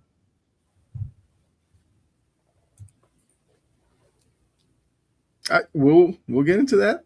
We'll talk about those games here. Let's move on to Russell Wilson. Russell Wilson came out and told us all, let us all in on a little secret. He had a hamstring tear in week 2 that he never told the team about and the team never found out about. Which, fascinating that a guy who kind of relies a little bit on mobility could hide a hamstring tear for that long. But I guess in revealing that, aren't the Giants open to some type of punishment of sorts, even though they said they didn't know? I feel like that's where this whole story gets weird. But I mean, I know George is something you want to talk about, but I guess, what'd you think about Russ? I guess giving us that information. You think it was him to kind of explain why he looked so bad before being replaced? Because Russ also says he wants to continue his career. Exactly. I would love to know where he thinks it's going to continue, but yeah, go ahead. He definitely did that to try to elongate his career and prop himself up to make him feel better than what he actually is. If you were healthy enough to go out there and play and hide an injury, I don't want to hear about the fucking injury. Excuse my language. I don't want to hear about it. Mm-hmm. Because, and I also he did that to get the Giants investigated because they benched him. Yeah. Russell Wilson is one of those type of people, you got to watch him. Because outwardly, he's going to present himself like he's the best person and you don't be doing nothing. But internally, he be doing some bullshit. And saying this now is the definition of some BS. He's the type of person, he's sneaky. He do things meticulously. Everything he says or does, or what he doesn't say or do, it's for a reason. And now you see why people don't like him. Yeah, so they get booed. I mean, was it the ligaments' fault that Brian Dayball was trying to hurry up and get your ass up out of there because you got booed all to hell when Jackson Dart got hurt the first time? Was it the ligament? Was it the injury's fault? No, you weren't playing well. I don't want to hear anything about an injury after the fact. No, not after this stupid ass comment. I've gone back and forth on Russ. So my argument has been Eli Manning getting in opens the door for a lot of guys. I still hold to that. I think Russ is going to take probably a few years. I think he kind of slides in one year. I don't know. I wouldn't be surprised if he never made it. I'll say that. But I think he slides in 1 year, maybe when the ballot isn't like stacked necessarily. Because he does have Super Bowl wins. He's been pretty successful career-wise. This kind of stuff doesn't help him for sure, but I think he gets in. I don't know. I'm pretty sure we did an episode. We compared him to Eli Manning, and his numbers are literally up there with Eli Manning, if not better. Yeah, I'm thinking like this. He gets in. He's not first ballot. He might not be second or third, but he'll get in. They absolutely did. I mean, Richard Sherman was a burn for that reason because he's a part of that. With his hating big nostril having ass. Yes. He can smell the whole world with that shit, but want to be a hater. See? I told people, like, Eli Manning's getting in because he's a Manning, and he beat Tom Brady twice, even though it was Strahan, Justin Tuck, Kiwanuka, those guys who did it. But that's going to get Manning in. And I've said, you put Manning in, I don't want anybody telling me Matt Ryan's not a Hall of Famer. I don't want you telling me Phillip Rivers isn't. Exactly. And his ass was close.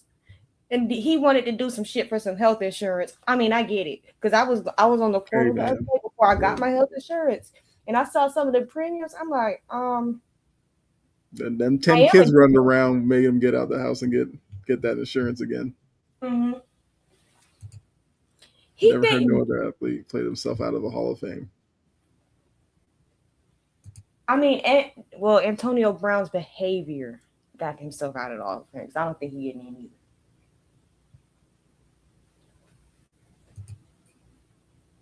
What has Matt Ryan done? We're not going to play with Matt Ryan. Matt Ryan was an MVP. We are not going to play with Matty Ice. He was an MVP. So for a year, he was arguably the best player in football. Topper, you know what? You get to take this victory lap about the Colts with me, because me and Topper were the main ones saying before it even happened that the Colts were pumpkins. Man, Topper's taking that victory lap so much, his feet tired. Topper, we gave you credit. Well, just like I'm always going to be be in a position to take a victory lap over the Ravens. Okay, so 3-D is not feeling the Matt Ryan. Hold on. Well, if Eli Manning gets in, Matt Ryan should get in. That's exactly what I'm saying. So let me get this here. I'm gonna pull this up for you, 3-D. All right, here we go. Let me get that off of there really quickly. And do this. It's raining, so I know Kobe finna go outside and act a fucking fool. Like, oh my God. No, that's way too close. All right. Here's a head-to-head. Say nothing. Matt Ryan and Eli Manning. Eli Manning, 57,000 yards. Matt Ryan, 63,000 yards. Passing touchdowns, Eli's 366. Matt's 381. Eli 366. Eli 244 interceptions. Matt Ryan 183. Matt Ryan's a higher rating. Matt Ryan wasn't the most mobile, but he ran for more yards. I don't understand why they put fantasy points, whatever. Same amount of Pro Bowls. Matt Ryan was an All-Pro, MVP, and Offensive Player of the Year. Eli was none of those. And the Super Bowl MVPs were strictly because he's a Manning. He was not the MVP of either one of them. Matt Ryan, look. Trey Young, yes. Matt Ryan dealt with a lot of crap with the Falcons, too. He sure did. Trey Young was top 3-and-D. Let's do this. Trey Young is a part of the problem in Atlanta. Matt Ryan was never the problem with the Falcons. Yes. That's the thing. Trey Young is the issue when it comes to roster construction because of how he plays and his style of play. He was the issue in Atlanta. They built around him, and it still failed because of him. Matt Ryan was not the issue until he got later in his career, and the arm strength started to fade. There's the two differences. Well, I'll put Mike Vick too, since 3-and-D. Most people will hold Matt Ryan and Mike Vick in a higher regard than Trey Damn Young, with some sense. Yes.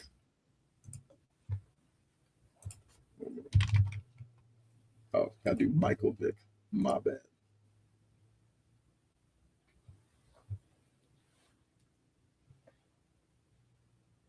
Yeah, Russ made 10 Pro Bowls. Like, that's crazy. 28-3 does hurt Matt Ryan, but that was not even Matt Ryan either. That wasn't Matt Ryan's fault. And we know that wasn't Matt Ryan's fault. That was Dan Quinn and Shanascam. Yep. And we know Freeman missing the block. There was a lot that went into that game. I love trolling Falcons fans with it. Eli won 2 Super Bowls off of a very good Giants defense. He didn't do anything to help that. 3-and-D, I'm giving you the numbers. Matt Ryan's been a better pro than Eli Manning across the board. So that's why I'm saying people acting like Eli Manning is this surefire Hall of Famer. You are opening the door for a lot of guys who people question. Matt Ryan was one of those. I never agreed with it, but you can let Eli in, you better put Matt Ryan in the Hall of Fame. And you better put Russell Wilson in too. 10 Pro Bowls is not easy. No to Matt. It's because of the 28-3 thing. That wasn't his damn fault. All Shanahan had to do was stop being so cute and run the ball. Well, Mo, I only put Vic up because 3-and-D said Mike Vick should get him before Matt Ryan. And 3-and-D is on something that ain't weed. What are you talking about? Look, Mike Vick probably isn't getting in. And like Mike Vick, look, he burned hot. When Mike Vick was doing his thing, he was the biggest name. He made all the highlights. He did all that. He's not going to be a Hall of Famer.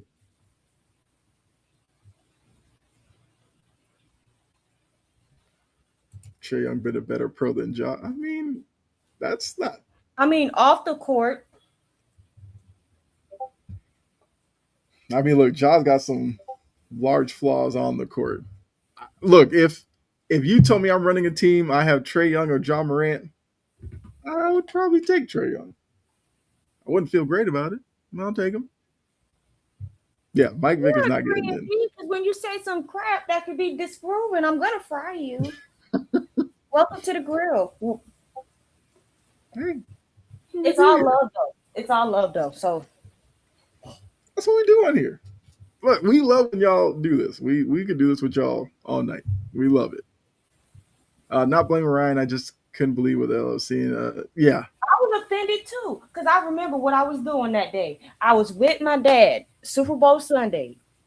And when he left to take me home back to Covington, Georgia, it was 28-3. When he went back to Lawrenceville, man, I told you I woke up to the most ridiculous text message.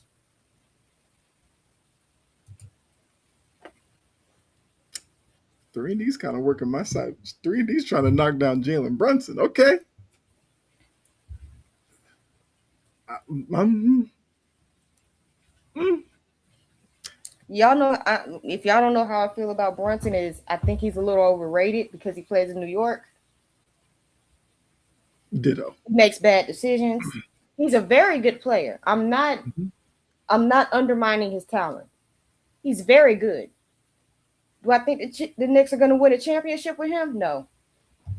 That's my question. I don't know if he could win a title in New York as the best player. Well, that's kind of just not my with Carl Zesty ass Towns being his second best, being his running mate. Right. Yes. But that's kind of my working theory about undersized guards as your best player. I just don't have a lot of faith you're winning a title in this NBA. Because I say about Trey, I say about Jalen Brunson. I mean, I don't know if Donovan Mitchell necessarily counts as undersized, but I don't believe he can lead a team either. I think this era, it's wings that have to be your best player. Yep. And that's my only thing. Like, Brunson makes the Knicks relevant, and they're fine with that. Trey Young or Tyrese Halliburton? I'm getting Halliburton. Y'all saying Tyrese a lockdown defender. He's a winner with Kings. Now a different narrative. I would take Halliburton over Trey Young. Halliburton got to a very good coach in Rick Carlisle, who is underrated. Trey Young got what's his face, Macmillan, and he got that man fired. Yep.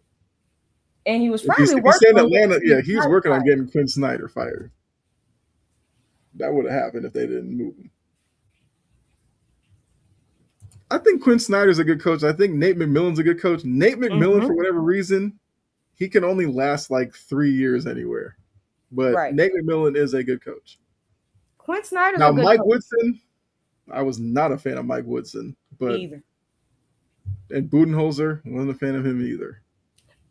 Budenholzer had his place, and then once Budenholzer got stale, it was very obvious that he needed to go. Mm-hmm. He's had good coaches. I'm not listening to anything that Rasheed Wallace has to say. Oh man, there's that. Rasheed is Darius Miles, maybe. Rasheed Wallace, hell no. Oh, those Rasheed Wallace Celtics years, man. They were something.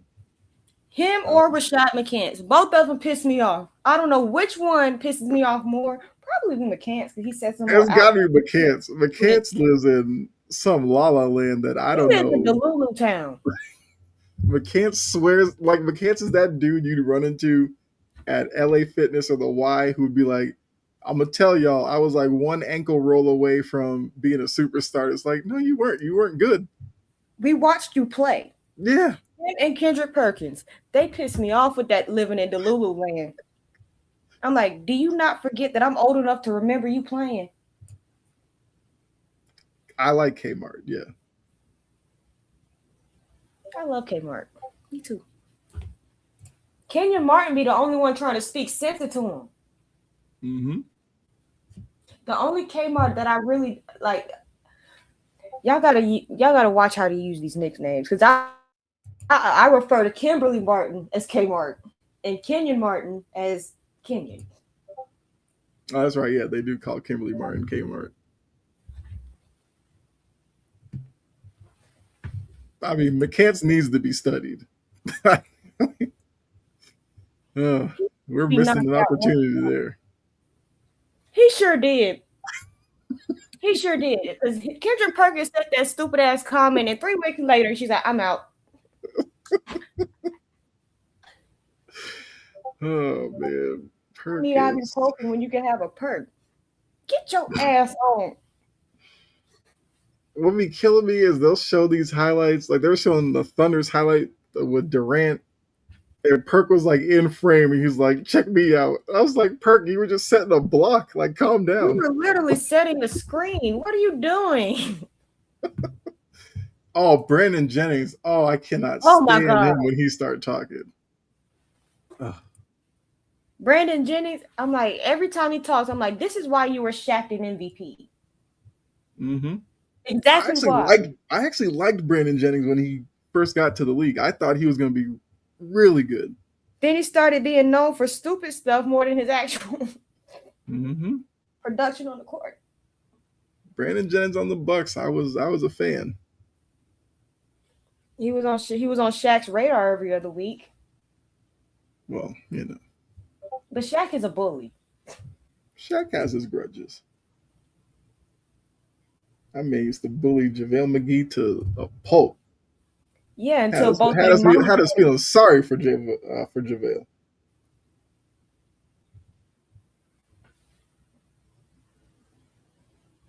Of course, I dealing with Gilbert, and I'm like, I wouldn't. Lexi dealt with it a lot longer than I would have. Mm-hmm. Now I want to go back to this comment that Mo said earlier about Russ. He said that Russ had some LeBron in him, and I'm like, I'm so glad people are starting to see that. The way Russ acts is the exact same way LeBron acts. That pretentious bullshit. Well, I mean, there's a few. Yeah, Alex Rodriguez was like that. Alex Rodriguez had this persona that he was like the perfect baseball player, the nicest guy, and we all know.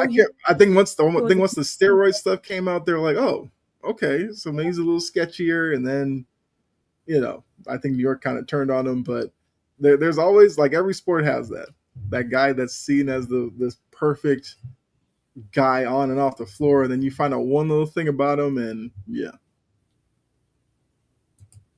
Yes. Good point. Yeah. Brandon Jennings, I thought, because Nick Van Exel, I was a fan of his too. And Brandon Jennings did remind me of him. Shaq hates anybody who ain't him.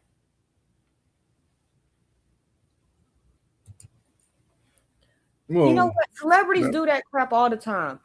Why do y'all pass around the same 15 to 20 women? Well, the thing was, like, Jeter's list of exes is like one of those that's like Hall of Fame to a lot of guys, because he dated a lot of like actresses and stuff. A-Rod, I think A-Rod's biggest relationship was J-Lo. I was about to say he was with J-Lo at one point. Like, that was the big one that kind of set him on some like pop culture stage, but he couldn't touch Jeter.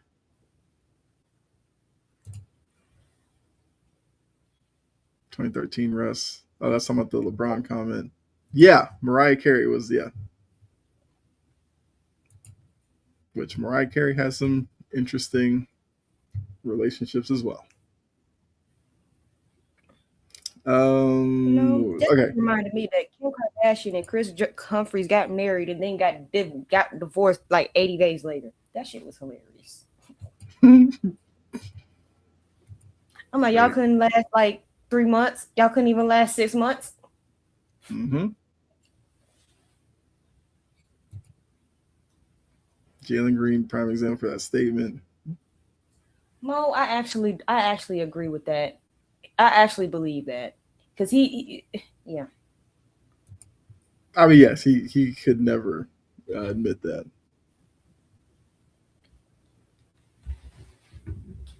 Same with getting child support from Matt Liner. Okay, there's another name haven't heard in a while. But let's get into the playoffs, because we obviously have to talk about that before we do get out of here. So here's the current bracket. We will go through the games here shortly. We'll give you some little notes that we have on the game, make a prediction. You all can make predictions as well in the chat. But NFC got Sijin Seahawks as the number 1 seed, so they got the bye. We have Rams Panthers is the 4-5 game. Bears Packers 2-7. Eagles Niners 3-6. AFC Denver got the bye. They're the number 1 seed. Jacksonville Buffalo is the 3-6 game. New England Chargers 2-7 game. Pittsburgh Houston the 4-5 game. Matt Leinart and Blake Griffin paying. Oh yeah, I remember that story. And Blake Griffin's on TV showing he's got no rhythm.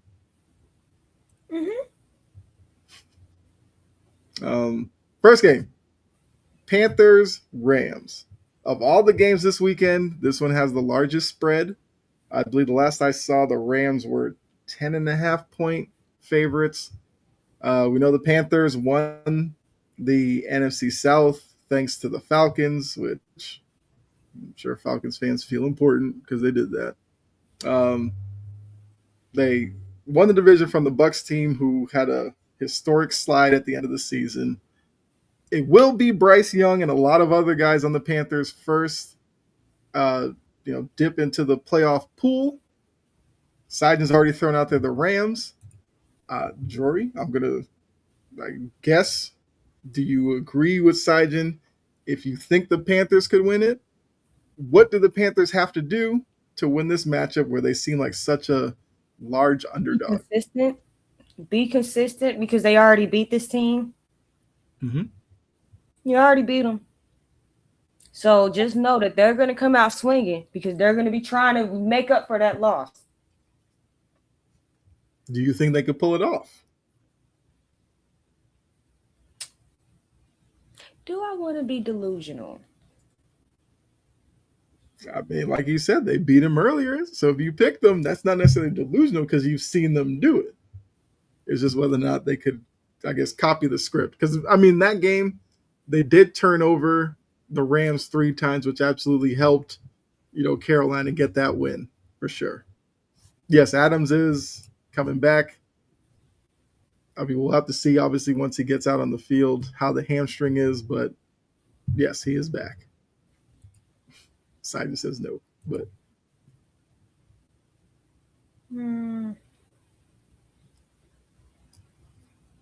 Come back to me on that. Okay. Well, I will take the Rams. I do think, Stafford as a MVP candidate, Puka Nacua, getting Devontae Adams back, I should say, does help Puka Nacua a lot. I think the biggest challenge is going to be the Rams are one of the best offenses in scoring in the league. Carolina isn't. So Carolina is going to have to keep this game low scoring, make it a possession battle, because obviously with all the attention the Rams are getting, if the Panthers can keep it close as a one-score type of game late, more and more pressure will be put on the Rams, and maybe the Panthers, who have moments this year, played up to their competition and surprised a couple of teams, they could do it. I'm picking the Rams, but I kind of worry about that spread and might be inclined to say the Panthers probably cover, but the Rams get the win. Seidman's praying for the Rams to lose. No, Seidman picked the Rams to win. I'll give him that. It would have been easy for him to pick the Rams. I'm going to pick the Panthers. Feed Ted McMillan? Okay. So you're going to pick the Panthers? All right.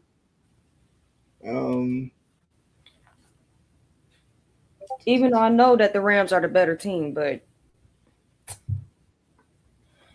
hey, she's locked it in.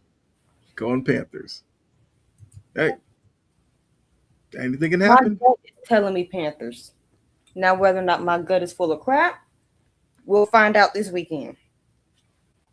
But look, the way they're going to do it, they're going to have to force at least a turnover or two. Hope like Rico and Chuba can, control clock and, like Tapa said, get Ted McMillan the ball somehow. and stay true to who they are, their identity. I think that's where a lot of these teams get in trouble. They go up against these teams with you know the odds against them, and they try to be something that they're not. Bryce Young, which I guess quick side note, hearing Steve and Nate talk about Bryce Young, like all he talked about was he's so small, he's so small. Yes, Bryce Young looks tiny, but you give Bryce Young time, you give him windows, he can carve you up. As long as the stage isn't too bright for him, I mean that would be a big factor in this game. But I just think Carolina's happy to be here. It's a good season for them despite the losing record. I just think the Rams get it done. I have a question for you though, because a lot of people are looking at the Panthers and talking about these division leaders below 500 hosting playoff games. Are you a fan of it, or do you think it should change? Stop all that damn crime. Win your fucking division and stop all this bullshit. There you go. Plain and simple. Win your division. I'm the same way. If Carolina is that bad, the Rams are basically getting a bye week then. Exactly. You take your win and you move on. There you go, Sajin. It's the fight in the man, not the size. There you go. Yeah, because Bryce can make throws at 5'9" that Tua ass can't at 6'1". Yep. Carolina could use a quick start. Like, get the first score of the game. Throw the first punch at the Rams. Give yourselves a chance. Yeah, I agree. Like, because I'm not plugging my own thing, but I did do an episode about it. There's been like 4 instances with, lower seeded teams with better records going to division winners like that. And for the most part, those teams were 2-2 wild card weekend. I don't think any of them won divisional round, but it's 50-50. So I don't think it's that big of a deal. Win your division if it's that big of a deal. Yes. So win your division. I mean, I would hope the Rams don't look at it as, some reason to gripe about. Like, just go in, beat the Panthers, and then wait and see who your next opponent is. Plain and simple.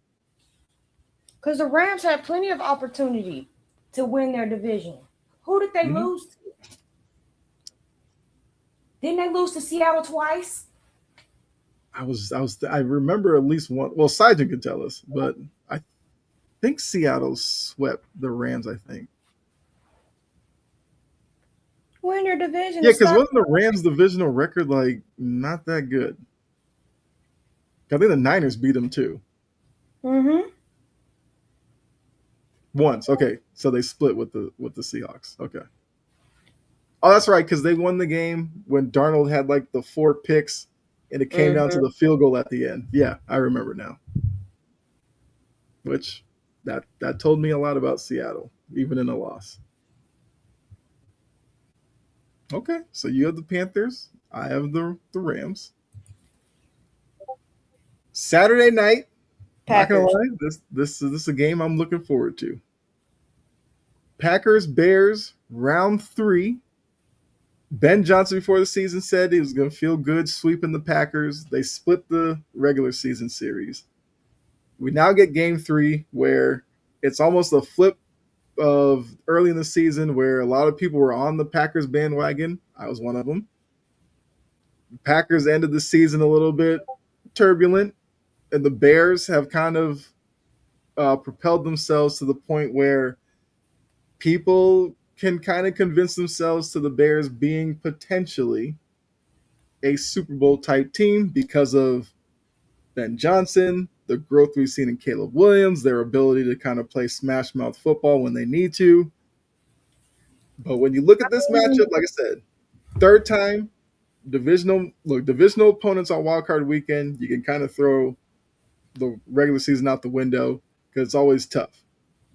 Who do you see with the advantage in this one? And maybe what's the thing? Okay, so what's the thing that the Packers are going to do that you're looking for in them beating the Bears? One, they're going to test that defense. The Bears defense, if they don't turn you over, they're not that good. Tapa, that's the wrong form of losing, but I'll take it. I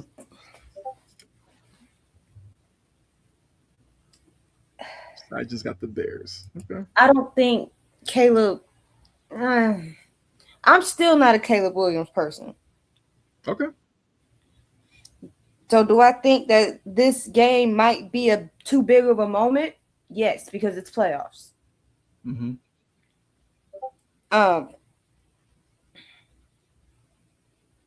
I just think that the Packers and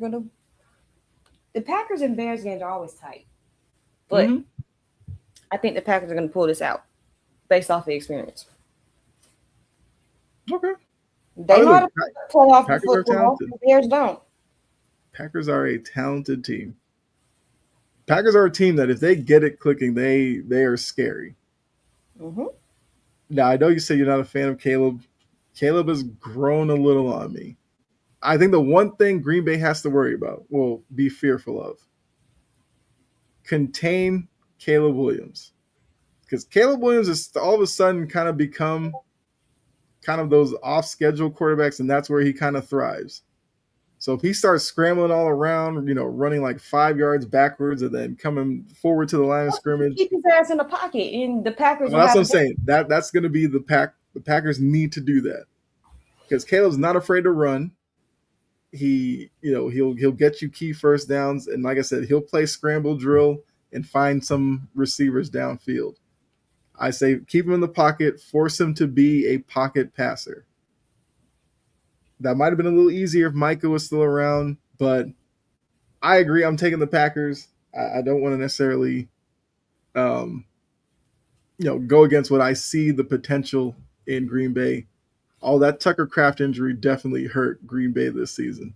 Yes, Caleb has improved. I will agree with that. And I guess we got to thank Ben Johnson for that. And the O-line. They did improve the O-line because Chicago finally figured out, hey, a decent O-line can get you places. Yeah, that's what I'm like. They have to be disciplined with their pass rush because Caleb is not afraid to run it. And I think weather is going to be an issue in this game as well. So it may come down to running the ball. And both rush defenses are, I think the Packers is middle of the road. The Bears rush defense is actually bottom third. So Josh Jacobs could be a factor. Darnell Wright was a good pickup, yes. I think the Bears are on the right track. But I agree. I think the Packers are the more talented team, despite their record.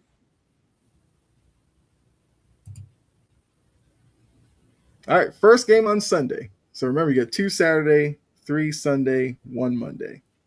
So Sunday, 1 o'clock, we get Jags-Bills. And I'm not going to lie, I feel like the more I think about this one might be the most intriguing game for me. Because I'll be paying attention to see if Trevor Lawrence has turned the corner, if Liam Cohen finally got into him and he's playing better. Josh Allen, it's how bad is the foot injury that he did miss last week's game for? And how is he going to rise up with the pressure of nobody from the big four being in his way? No Mahomes, Burrow, or Lamar. Plus, Josh Allen as a Bill is winless on the road in the playoffs. So the games in Jacksonville, can Josh Allen get his first road playoff win? So with all that factored in, and Jory, we know you paid attention to the Jags because they are in your division. I hate them. I know you do. You hate their Chester Cheetah Jaguar mascot. I hate their colors. I hate their mascot. I hate the stadium. I like the city. Okay. I hate their quarterback. I hate their coach. Josh Hines Allen is overrated. They shouldn't have drafted Travis Hunter. Do I need to go into a long list of hating statements? So I guess we're assuming you're taking the Bills here. Exactly. Okay. All right, so I guess I'll pose it this way.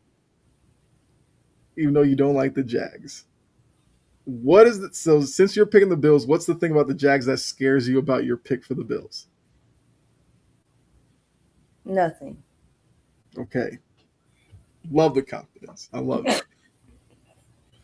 I mean, I do. I love the Because if the conviction. Jaguars don't turn you over, their defense is no good too.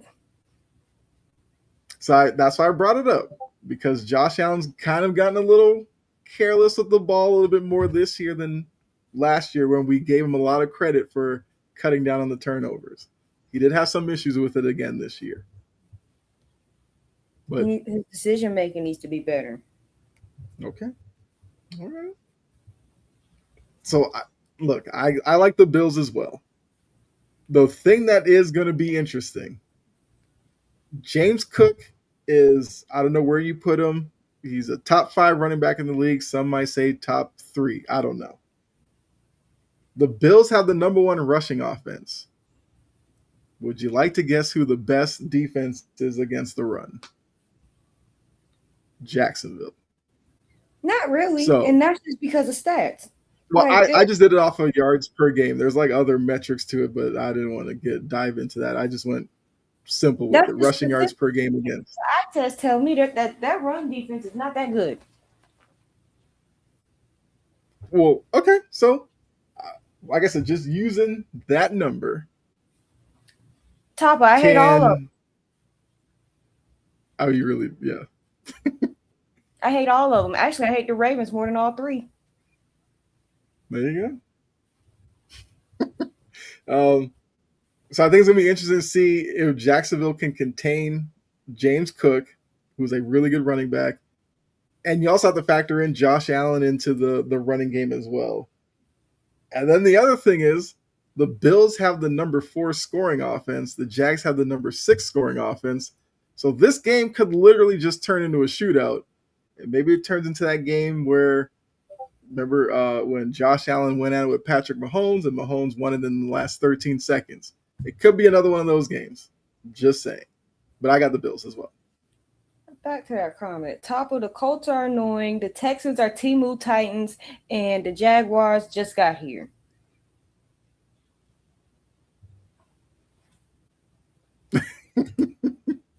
Well, we'll get to that game and we'll see. That's exactly my pick. Jags are an upset, but I love the city of Buffalo in the winter. Buffalo is a nice city in the winter. I've been up there. It's too cold to be up there. They'll pay you to shovel the stadium. It's too cold up from it's way too cold up there for me. I was born south of the Mason-Dixon line, so anything under 55 is freezing. Trust me, I understand. If somebody grew up in Boston and then moved down here, I was out like in shorts and it's like 55 out. You got people down here in winter coats, and I was losing my mind. I thought I was the crazy one. Yeah. I was like, am I okay? But yeah, I definitely understand it. All right, so we go without the Bills. This is another game. Kind of intrigues me. 2 fan bases that cannot stand each other. They hate each other with a passion, and I love it. We have the 49ers with Brock Purdy, who I feel like up until week 18, the Niners kind of flew under the radar, and then we looked up and it was like, oh, they're playing against Seattle for a chance at the number 1 seed. The Eagles have been the soap opera of the NFL, whether it's, Sirianni in the celebration against the Bills when they had like 15 yards in the second half and people were like, this guy's a clown, to the offseason where everybody was questioning whether or not Jalen Hurts is good. We had the trade deadline rumors with A.J. Brown. We've had the O-line play in Philly kind of slip a little bit. But the Eagles' defense is really good. That's the one thing that's been constant. And the 49ers will have to go against the Eagles' defense. That's top 10 in pass defense and scoring defense. Only saying that because the Niners, we know, CMC is a big part of their offense. He leads them in rushing yards and passing yards. So for that Eagles defense, you figure they'll key in on CMC and make Brock Purdy beat them. And then Topper brings up a very good point. Can Kevin Patullo pull off the greatest upset ever and come up with a game plan that looks good. No. That man, if they lose this game or if they win this game like 9-6, that man better clean up his desk and just walk out. Because Eagles fans are already ready to curse him if they lose in the playoffs. So, with all that, who are you taking in this matchup? The Eagles. I feel like Side just speaks for all of us. Conflicted, give me the Eagles. Exactly. Okay. And look, the Niners, like I said, good year. Robert Sala's going to get himself coaching interviews because of the job he's done with the defense. But you and I have talked about when they were coming at Jalen Hurts in the offseason. The one attribute that Jalen Hurts has going for him, the man is a winner. I don't care how it looks. He just knows how to win in the postseason. And that's all that matters. Win in advance, stay alive, win in advance. All right, so we both have the Eagles. Sunday night, the Battle of Tens. Herbert, Drake May. You get Jim Harbaugh, Mike Vrabel. You get Chargers team that's dealt with injuries. I mean, Herbert's playing with a broken left hand.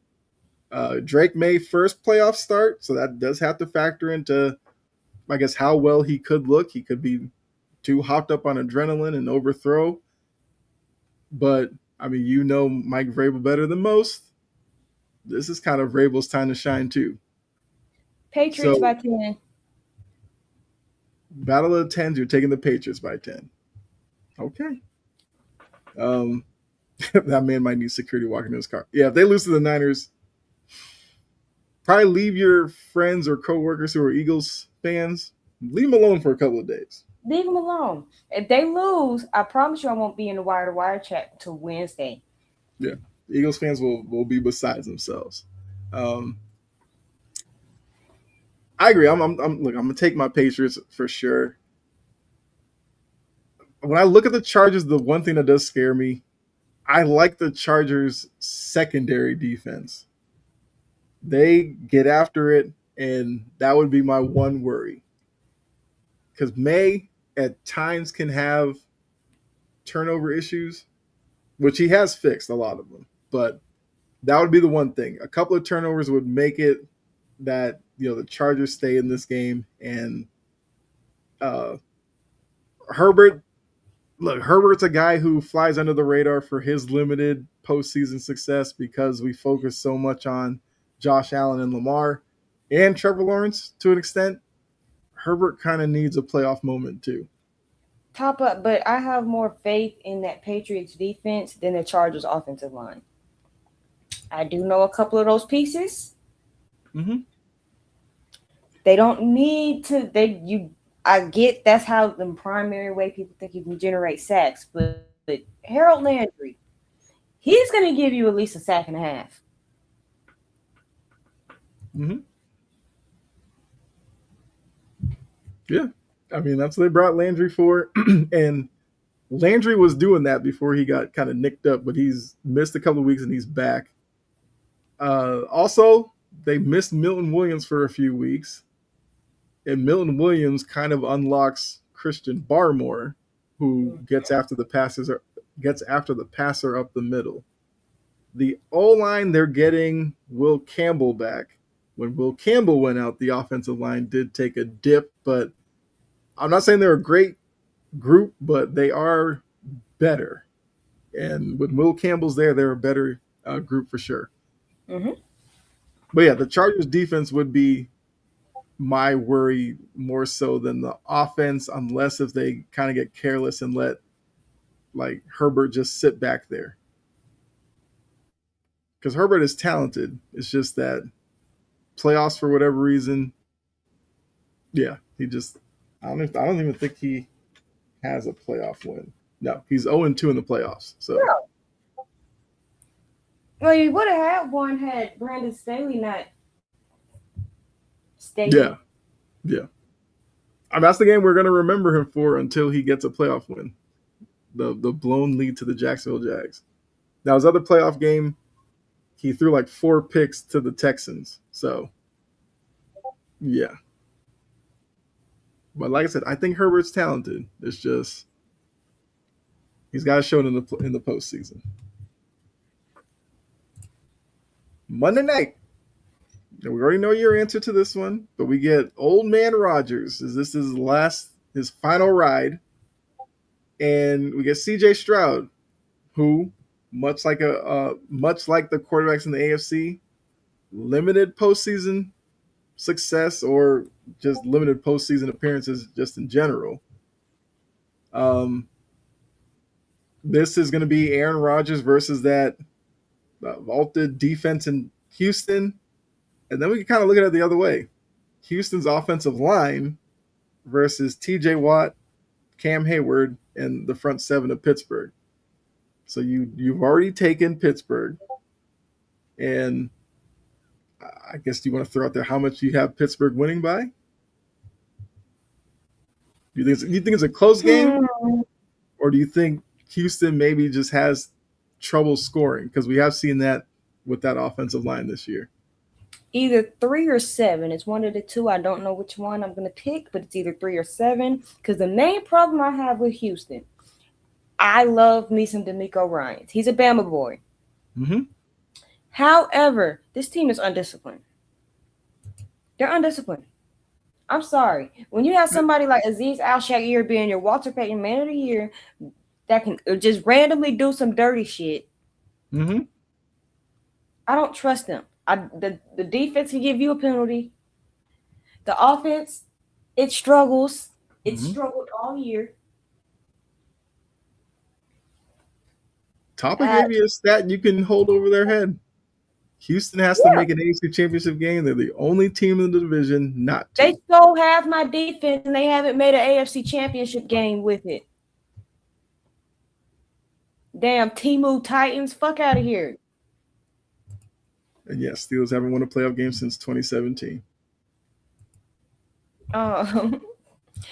Pittsburgh by 3. Okay. So I guess we're going to get another Tomlin face cam time. That moment still makes me laugh. That's the end of the Harbaugh era, was Mike Tomlin blowing a kiss to the camera. Oh, man. Good times. I'm actually taking Houston in this one. I don't feel confident in it, but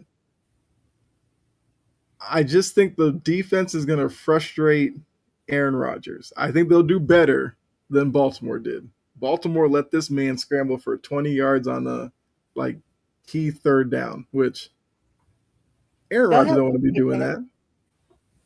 After that play, Aaron Rodgers probably needed oxygen, but Aaron Rodgers is playing well right now. I got to give him credit for that. I think getting DK Metcalf back will help. I just don't know if they're going to be able to put together enough scoring drives against Houston's defense. And I think C.J. Stroud, it's a talented group on that side of the ball. It's just the O-line does scare me. So if they can keep T.J. Watt out of C.J. Stroud's pocket, I think they'll be fine. And I also think Texans are a team that could either look terrible and lose this game or could make the AFC title game this year. They're that boomer bust for me.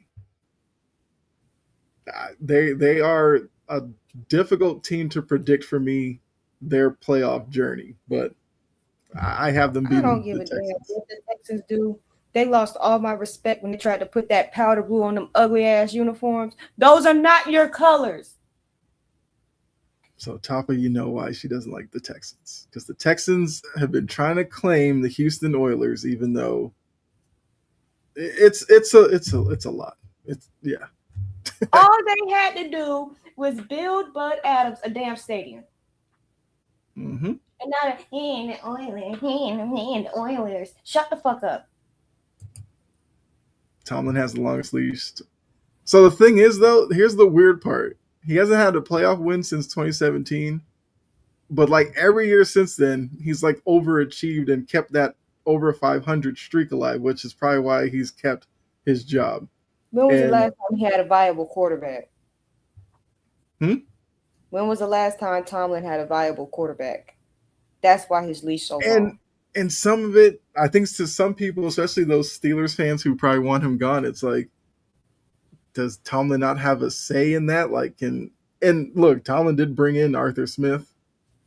And you don't like Arthur Smith. I don't like Arthur Smith. Mm-hmm. I think at some point people are like asking, like, how much of this is Tomlin and why does he keep making these mistakes? Right. DK is going to give away the game again. He better be on his best behavior. If he Like, don't, then Aziz Al Shair will. that might be what it comes down to. Which one of those two makes the dumbest play? Pat can be a problem. Pat who? What, Fryermuth? I mean, I like Fryermuth. Although it seems like some games they don't really be looking for him. Finished watching my Thunder get an improbable win. Who did the Thunder beat? Don't talk about improbable wins when y'all been smacking putting BTA to teams all season. Be quiet. I guess just notification: Indiana has beaten Oregon 56-22. So now the question, Dante Moore, do you want to go ahead and become a Jet probably or stay in school? Which homeboy, what's his name? The dude from Ole Miss tried to get his 6th-year eligibility, and NCAA told him no. So Trinidad Chambliss, yeah. I don't know if he's gonna be a high pick, but I guess he's gonna have to join the draft. Half y'all's guys being out, y'all should have still beat Memphis. You kind of should have won by more. I mean, Tapa only hates the Colts. Honestly, do you know how annoying Colts fans were during? Colts fans in check during the Andrew Luck era because, well, actually, no, we didn't. They were pretty cocky during the Andrew Luck era. It happened right after, and that's when we started with our crap. They were down 21 on the road. Hey, give me a break. Enjoy the win. Enjoy the win. Putting BTA on everybody all year. Now it's an improbable win. What? Everybody's now claiming the Spurs are the Thunder kryptonite. That's the claim running around the NBA circles. I would say, do it in the postseason. Exactly. But, yes, she hates all of it. I mean, that's how the divisions work. I'll say for the AFC East, like, I hate the Jets. The Dolphins are kind of irrelevant, but I don't like them either. I respect the Bills, but I will say, during this little stretch when the Bills were winning the division year after year, they were getting on my nerves. You know it. And look where we are now. Back where we belong atop the AFC East. No, if there's anybody's downfall that I enjoyed, it was the Colts. Mm-hmm. I'm like, I loved it going from 8-2 to 8-3 to 8-4. I loved it. Yeah. I'm like, they really finna end this season on a 9-game losing streak, on a 7-game losing streak. Yes. But I will say, I mean, look, I don't like the Colts either.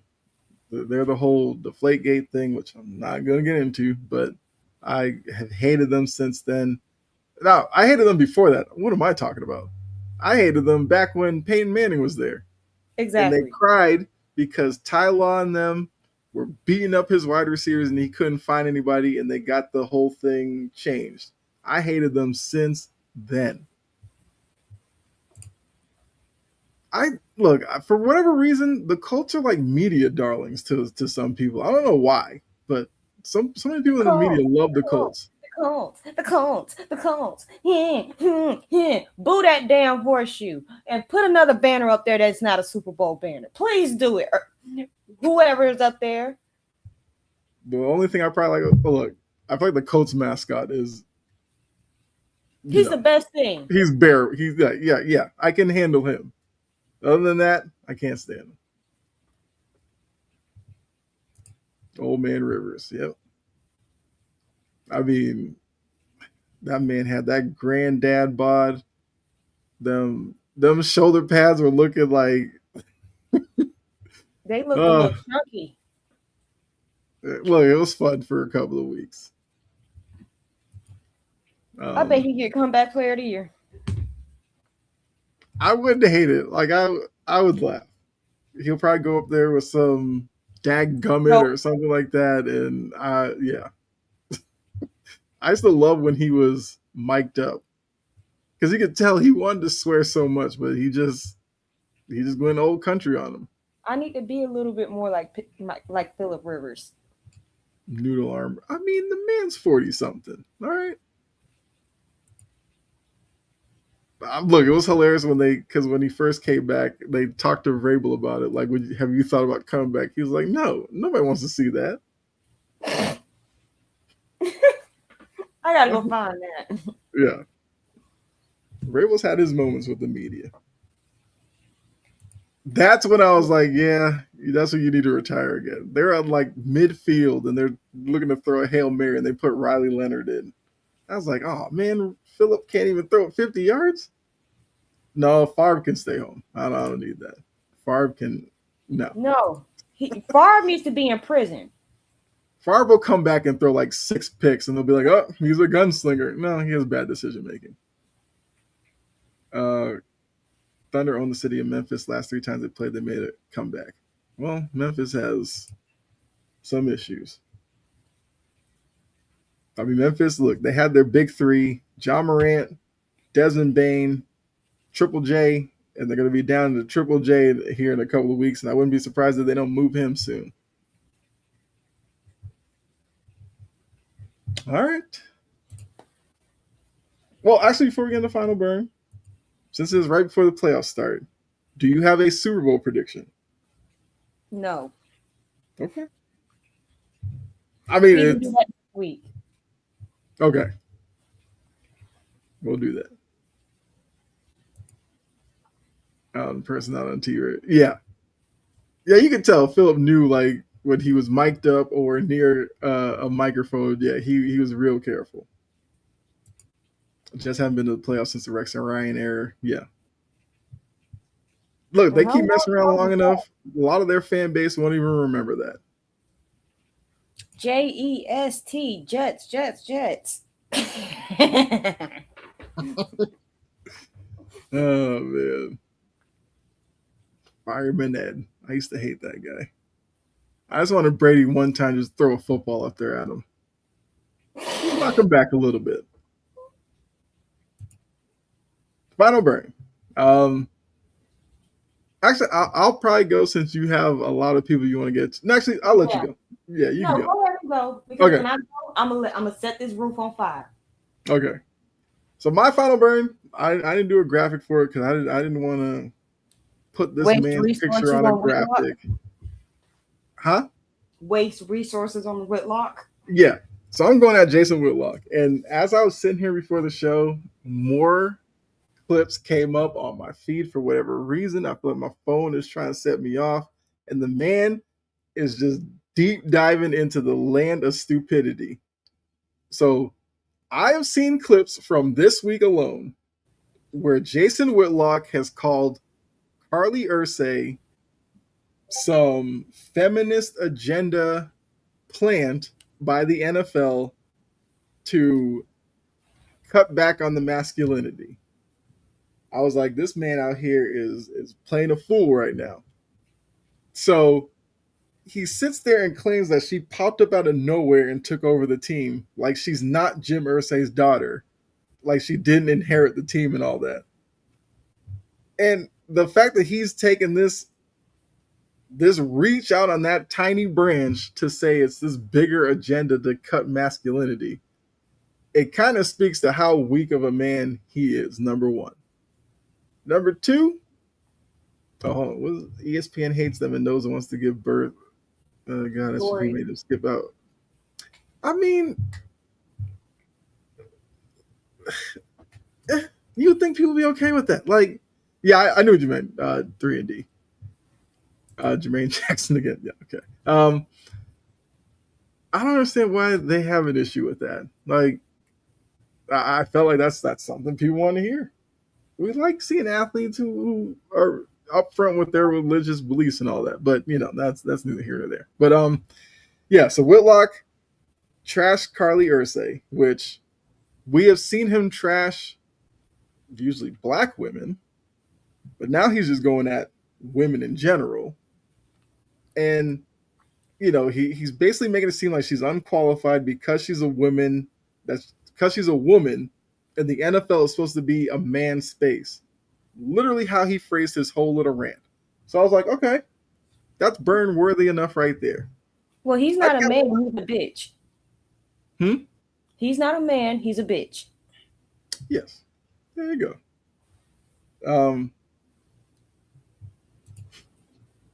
You got too much money to be drinking E&J. Your ass couldn't get his ass couldn't get no Douce, no Hennessy, no. He don't have that ESPN money anymore. He could have got us some Jack Daniels. Maybe they're not sponsoring him. I don't know. Yeah, so I kept watching. Another clip came across. This man on the free internet said, there's no black excellence in the NFL because the standard when you hire a black coach is lowered because they don't have any standards themselves. I was like, this man is this fat nigga don't got no fucking standards. I was like, this man is fucking killing me. I was like, most of the times I can't find a final burn. Jason Whitlock might literally turn into my final burn every week because he pointed out Dion, he talked about Mike Tomlin, and then he spun that into once again lowering standards. And then that got me thinking, because we know how Whitlock leans politically. They like to say politics and sports don't mix. That same side loves to talk about DEI and all this kind of stuff. And that was a very much against DEI kind of rant, even though they don't even know what DEI stands for. But that's neither here nor there. Not going to dive into the political aspect of it. So I was like, 2, that's got to be enough. Then he couldn't help himself again. I'm actually hold on, pause. I'm not going to let Topper get away with this bullshit here. Okay. Joy did that shit on her own. Whitlock was sideways when he kept going on there, talking crazy, talking disrespectful, saying that she comparing her to peanut butter and doing all this other bullshit. Yeah. That shit is disrespectful for no fucking reason. But you want to sit here and say he was right? He wasn't right in nan way about Joy. Nan. Like, let's not do that. He was not right for disrespecting Joy in any type of manner. Not right. Joy did that shit on her own. And she took her loss on her own. Yeah. And look, that whole thing, Fox Sports or whatever, it was a mess. We talked about it when they were going through it. 3&D, look, it's kind of crazy because Whitlock at ESPN used to annoy people because he would insert race into every story from the black angle of it. And then now he's swung to the complete other side where he is just trashing black people left and right. And the third one where he went was he kind of went back to the lack of masculinity in the NFL. And he's talking about like now the athletes are acting more feminine. He was like, they're all tatted up. They wear hairstyles that are feminine looking. And the image was like a dude with braids. And I was like, braids are feminine now? Like what? He had braids with his bald-headed ass. But it's just like the kind of reaches he's taking because he's trying to keep that fan base that he, jumped to that side because it was profitable for him. I'm going to need him to just hang it up. Look, he's not on a major network, so he's doing it all on his own. The man is so out of touch, and it's annoying to watch him speak about this stuff like he's, enlightening or anything like that. All he does is damage and prove every day why we are perfectly fine never hearing from him on a major network. Because I watched those 3 clips and I was like, this man is just deep diving into the BS. To sit here and talk about lack of black excellence because of lowered standards. What standard? Oh, okay. The other part I forgot. He said, when people say that black head coaches have it harder than white coaches, that's dead wrong. It's just because, black coaches don't have standards. And I'm just like, he don't have standards for the food that he put in his damn mouth. Yes. Oh, look, I mean, keep reminding me about the weight. He threw Queen Latifah into it, and I was like, because he talked about Queen Latifah the hell alone. But because he keeps talking about how they're trying to replace masculinity with feminism and all this kind of stuff. He's like, Denzel Washington is the equalizer, but they use Queen Latifah on the TV show, and we're supposed to believe that he threw it like 250-pound self was doing all these, martial arts and stuff. And I was just like, go look at what Audi Crooks did, dumbass flip-flop. And just because that scandal came out and he said he was talking crap before that scandal came out does not mean he was right to disrespect and come at Joy for no fucking reason. He was not right. You were wrong for that. Yeah. You're wrong for that. And he used that shit to attack her for no fucking reason. 3D. That is true. Chris Broussard did used to wear two rags on ESPN. He was speaking on a situation and trying to attack her. I wasn't born in 99 or 2000. I was born in 2001. 2 weeks after the Ravens won a Super Bowl. That's why I hate them. Right. But yeah, I mean, this is basically the overarching point is the Whitlock just says this for the engagement and the clicks from that side of the country that,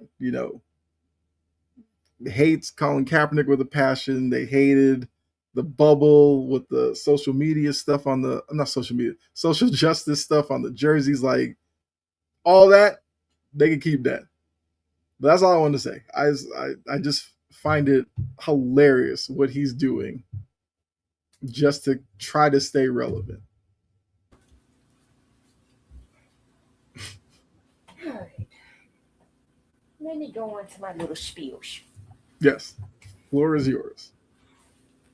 Yeah, I was 7 months old when 9/11 happened. I was getting the bath. I came out the room hating that damn team, and it's not gonna change. What are you doing? They got Derrick Henry. That pamper. They got Derrick Henry. They couldn't even make you like them a little bit more.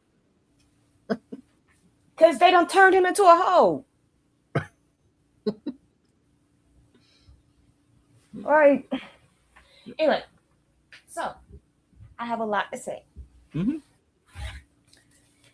To the Speakeasy crew, when I say Speakeasy, if you don't know, a lot of people wouldn't because don't nobody watching them. I only pay attention to them when they come up on my Twitter. On my Twitter. Mm-hmm.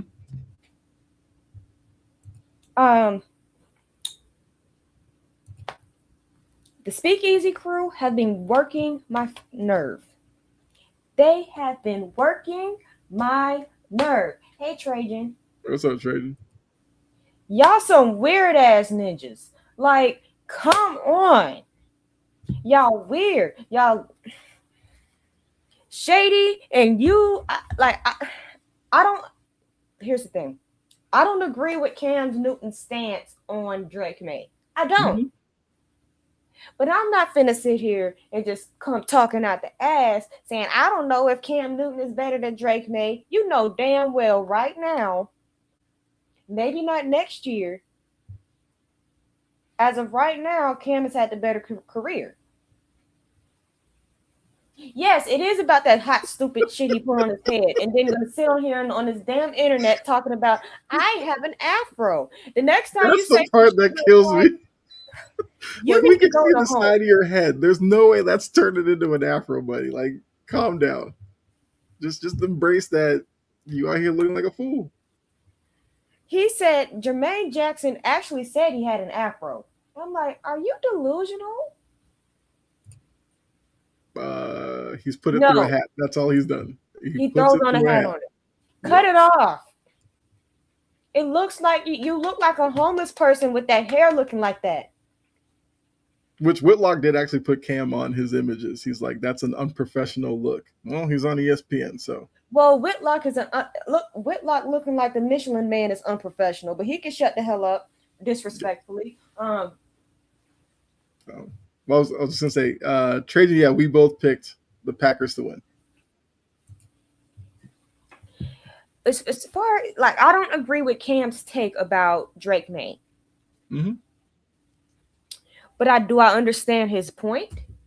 Yes, because I would rather have a game manager to win me a Super Bowl than a game changer that can get me to a divisional round and that's it. Or that can't win me where it matters. I do push back on that one. It's hard to be a game manager and have like the best completion percentage on deep balls. That's my only thing. I don't even agree with that. Like I don't agree with him on that. I think Drake May is more than a game manager. But if we're going to call this man a game manager, I'd rather have a game manager that can actually throw the damn ball than an athletic quarterback who can't do shit in the playoffs. Mm-hmm. Cough, cough. Yes. Like, I get it. But for Shady to go out there and go on this long-winded trash-ass rant, Cam is a hater. Cam is a hater. I've come to the conclusion that Cam Newton is a hater. He hates on anybody who is younger than him that looks better than him. He's a hater. I agree with that, Topper. It's not actually a bad thing. It's just people use it in a negative sense. But if you discredit people. Yeah, if you hear what people say when they say game manager, it's literally like it's like the system quarterback. They like system quarterback is like, oh my God, I'm not a system quarterback. Every team runs a system. So I agree, it's not a bad thing. It's just people use it like it's a bad thing.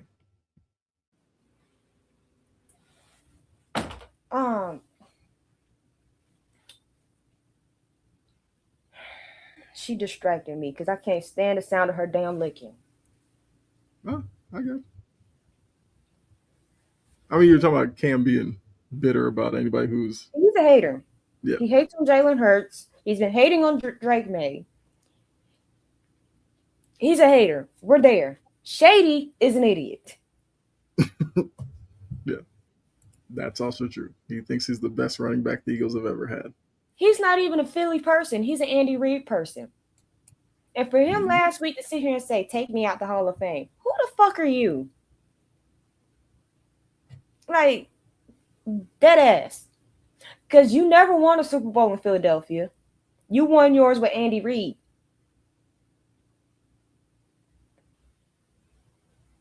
So, respectfully, who are you? And I know his stats. Mm-hmm. I know what he's done. He's an idiot. He's the main reason why people are so comfortable calling Dak Prescott ass in public. Yeah.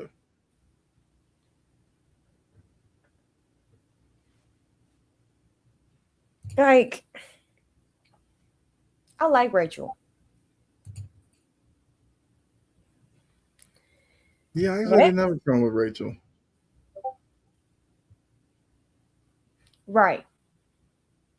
They both know nothing. Next, we're getting into one of Michael's brothers that he need to come and get.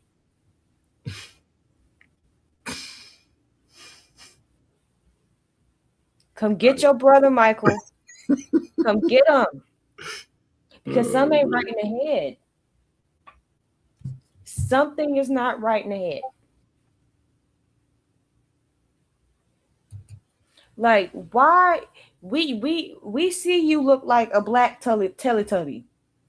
Why? That is what he looked like. I can try to figure it out. Yes. Why are you on the camera talking to me, saying that you have an afro? Like, I can't see that spray paint painted on top of your head with that little toupee of hair on the top. It's an afro. Say something like that again, and I think your kids, they need to put you in a home. It was him like touching the side of his head, like, see, it's an afro. It's like you're touching your scalp. You're touching scalp. This. Wait a minute. See, I really wasn't finna be on camera because my camera quality ain't all that. But this is an afro. This is an afro. Well, you might have the cover on.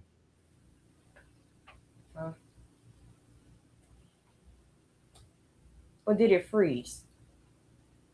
This shit Hmm. froze. Well, I mean, when we saw your hair last week, yeah, you have a legit fro. Um,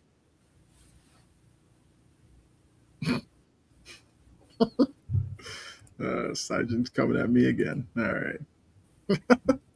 Jermaine got caterpillars on his eyebrows. Mm-hmm. They're all weird. They're all a little off. I like Janet though. Janet is my girl.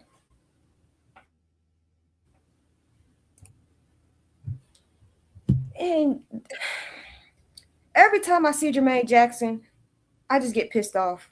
Because I'm like, you look like you took a black plastic trash bag and melted it and poured it on top of your head.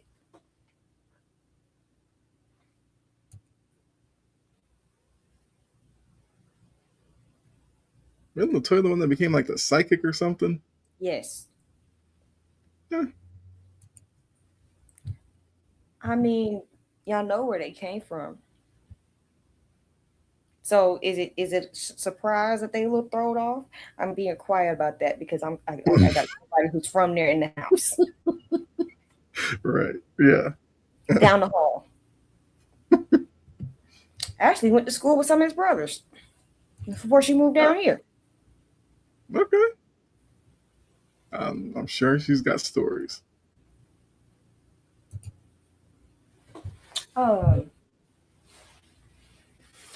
Next, Ocho.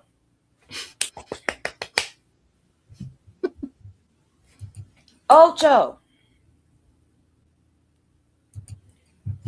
Ralia. I need you to go to regular school, not the schools that are in Florida.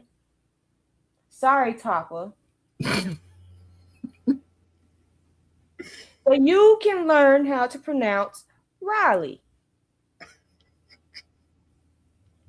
She was so over that. Sciatica.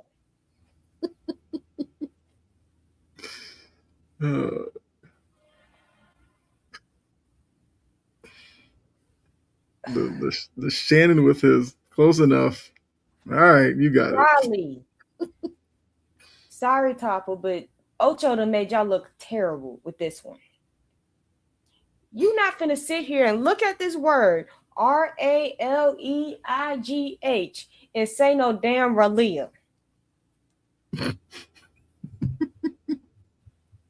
Like, I understand you like the joke and everything, but I really question whether or not, sometimes I question whether or not he's actually illiterate. Because it was that.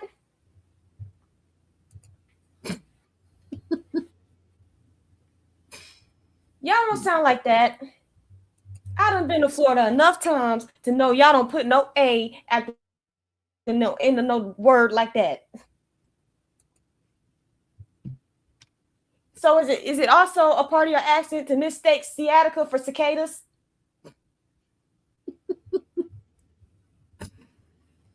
And that man started drinking on live yesterday. I'm like, wait a minute. And he took it straight to the chest. I'm like, you gonna grow a hair, but okay. I got one from taking what was it? Was it Casamigos? Yes, we're talking about ultra illiterate Cinco. Mm-hmm. Like, that pissed me off. If y'all know, my mother taught me grammar. She taught me phonetics. She taught me how to speak. She taught me how to read. So when I see the letters in front of me, and the sounds that come out of your mouth aren't matching the letters that I see, I'm gonna get mad. Because where are you getting this from? That makes me mad, and the word hurted. That sets me off irrationally. I should not let one word just set me off that bad, but hurted pissed me off. Mm-hmm. If people who can't use the word sense right. And that's a shot too. Yes. I mean, look, your mom taught you how to read. I'm old enough where I had to use hooked on phonics. I had a textbook. I had a notebook. Yeah. She had me in my workbooks in preschool. Mm-hmm. And to back from one dumbass Bengal to these two idiots here. Now, to Jamar Chase and Zach Taylor. Why are we crying? I'm fighting for my life. Motherfucker, you should have been fighting for it a long time ago.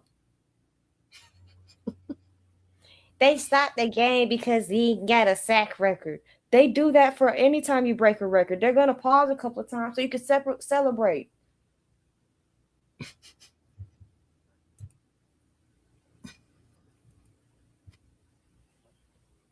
I read the dictionary. What, pecan? I'm one of those Northerners that never understood the right way to say it. Because if you sit here telling me pecan, I'm going to slap you.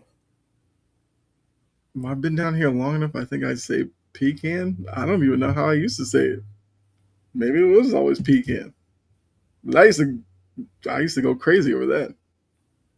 Like, pick one pronunciation. See, Mo gets it. I used to never know which one was the right one. I was taught pecan.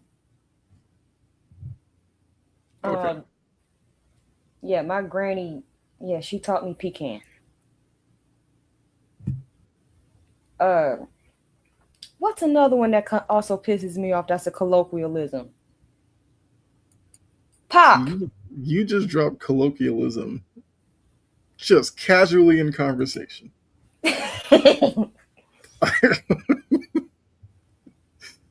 Okay. Pop. When I first went up there and I started really noticing stuff, I'm like, what the hell is a pop? Where I'm from, it's soda. Wait, pop isn't the Southern thing? No. Only people from the North say pop. Wait a minute. I always called it soda. Oh, you know what? My grandmother did say pop. I used to laugh. Well, yeah. Yeah, I never caught on to that. I always called it soda. I thought pop was a Southern thing. I was completely wrong then. Okay.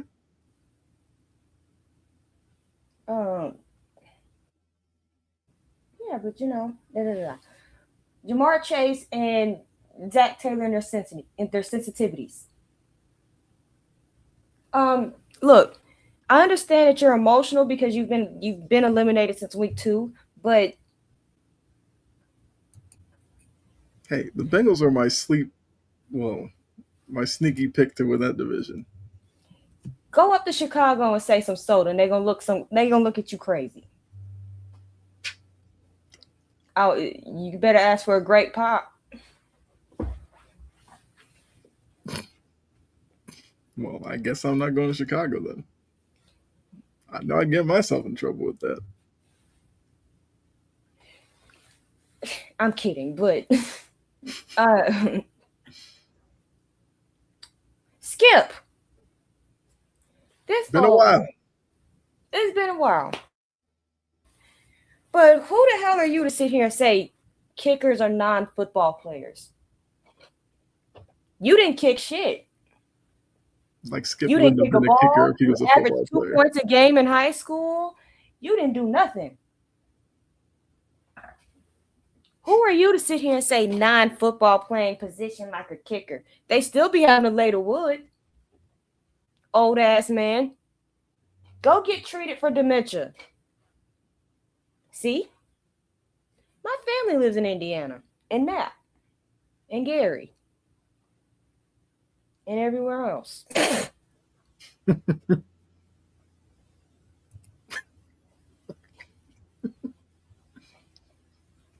Chicago's really not that bad. You just got to know where you go. It's not that bad as people make it seem like. That's what I've heard. I worked with somebody who was from there. They said, it's much better than you think. Don't believe the media propaganda. Chicago's a great city. That was a classic moment. It was hilarious. But you don't get to sit here and say who determines who's a football player and who's not, because you never played football, you dumb twig. Like, come on now. All because Tyler Luke missed a kick. Shut your old ass up. All right. And Borgs, look, I got on you earlier. Mm-hmm. Rein that in. Rein it in. Right. Where's your pamper?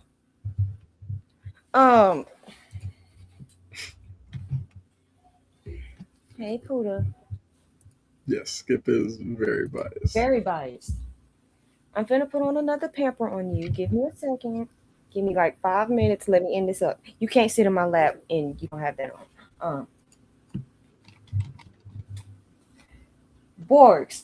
Jason Garrett should not be getting consideration for head coaching jobs.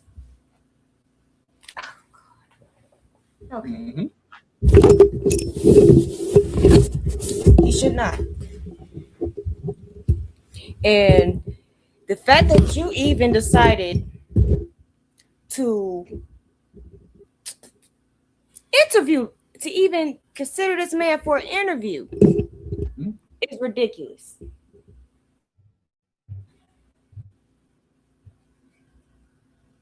And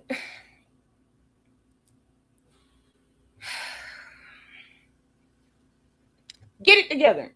Do not make this head coach search more stressful than it already is. Get it together. I mean, as you were saying that, I did look up like the Titans or whatever, and Cam Ward said, I know you've been a big proponent of Cam Ward being a part of this. He wants a player-friendly coach, which, okay. Then I saw a story from Yahoo Sports where this writer, I'll tell you their name, Mike Patton. So I'm assuming he's probably a Titans fan. My friend. Mike Patton? Yes.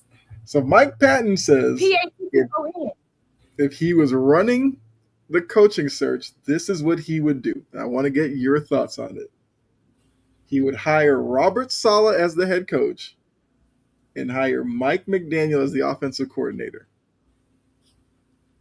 I wouldn't be mad at that. Okay. He said that would be the best thing for the Titans to do.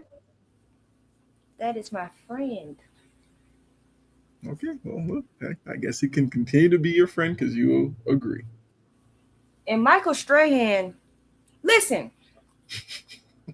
Like, listen, Linda, listen. It's almost 12 o'clock. I'm getting a little silly, so excuse me. Yeah, I will say we did go a little bit longer, but look, we're having a lot of fun with y'all. You listen here, Gat Band Strahan.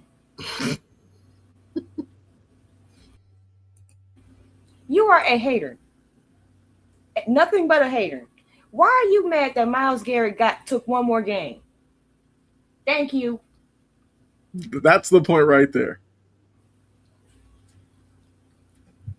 I Like he bet has a nothing whole to bunch say. of spit just flew out of his mouth as soon as he was starting spewing that BS in between them teeth. Like, you can't just say, I'm happy for you. Congratulations. You know, sir, records are meant to be broken. Mm-hmm. I'm sorry he had an extra day. But if you played in an era where there was still 16 games.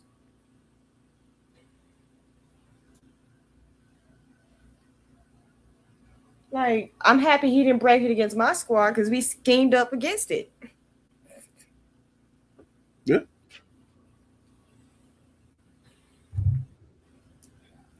Um, Puda, you finna get off of me.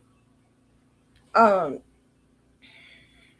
she's doing this because she's sleepy.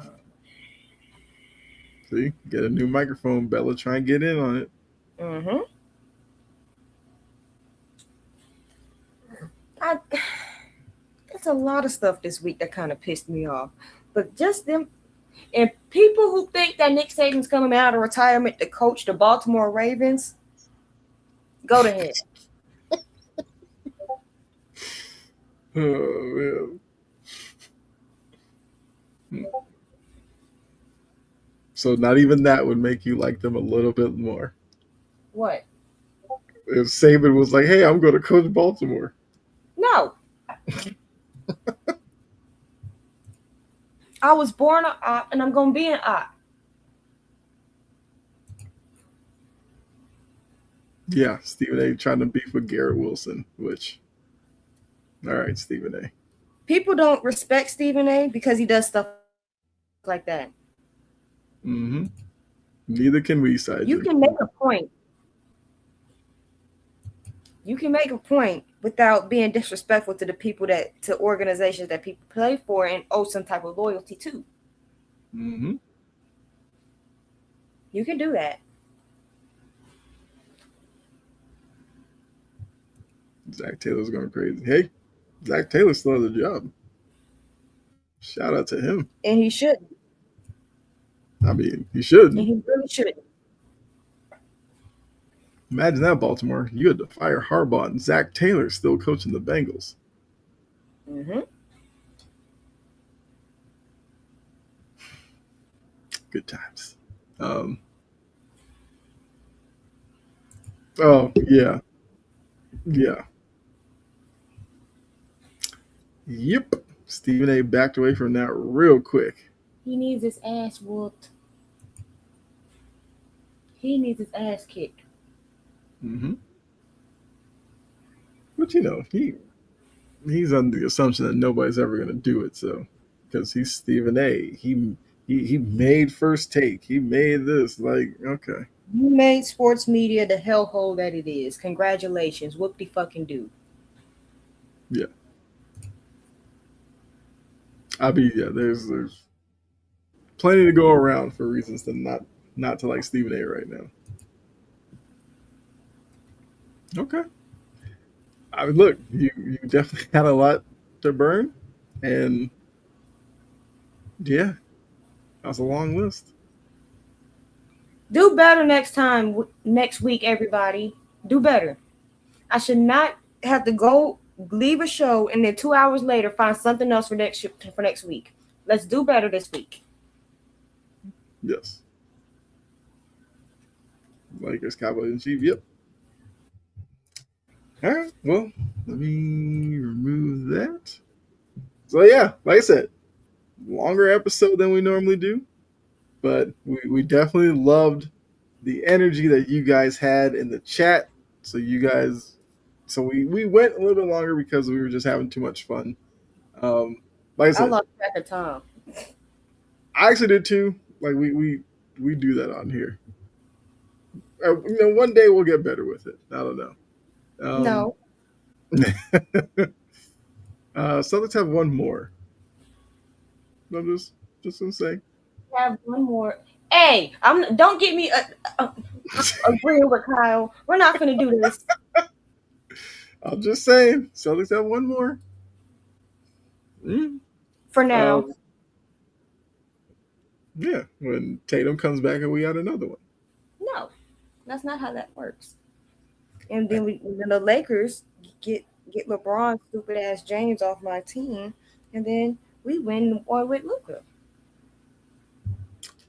Hey, we'll see what and then we'll happens. be tied again. We'll see. We'll see. Um, but yeah, so like I said, we were down key tonight. Hopefully, this should be back on next week. But we appreciate all of you. Make sure you go ahead and like the Wire to Wire Network channel, subscribe to check out all the good, all the other great shows, I should say, that are on the network. See, tomorrow, Saturday, you'll have Coast to Coast tomorrow. They'll get you caught up with the Indiana, Oregon stuff, get you squared away for the national championship game, which will be Indiana versus Miami. If you had that before the playoffs started, go play the lottery because you're probably on a hot streak. So they'll talk about that. There will be a special edition of Sideline to Sideline tomorrow after Coast to Coast, before the first playoff game, where go over the playoff matchups and everything like that. So tomorrow, you got a lot to check out before the playoffs get underway, and then you already know the schedule: Monday through Friday, Coffee and Sports. I'm back on the ball on Monday, and yeah, you'll see it in the outro. All the shows on the network. So for myself and Jory, hold on, Jory, you got anything you want to add before we get out of here? A new episode of Joy Sports Stories this weekend, and the first episode of Colors of Change will be out this weekend. There you go.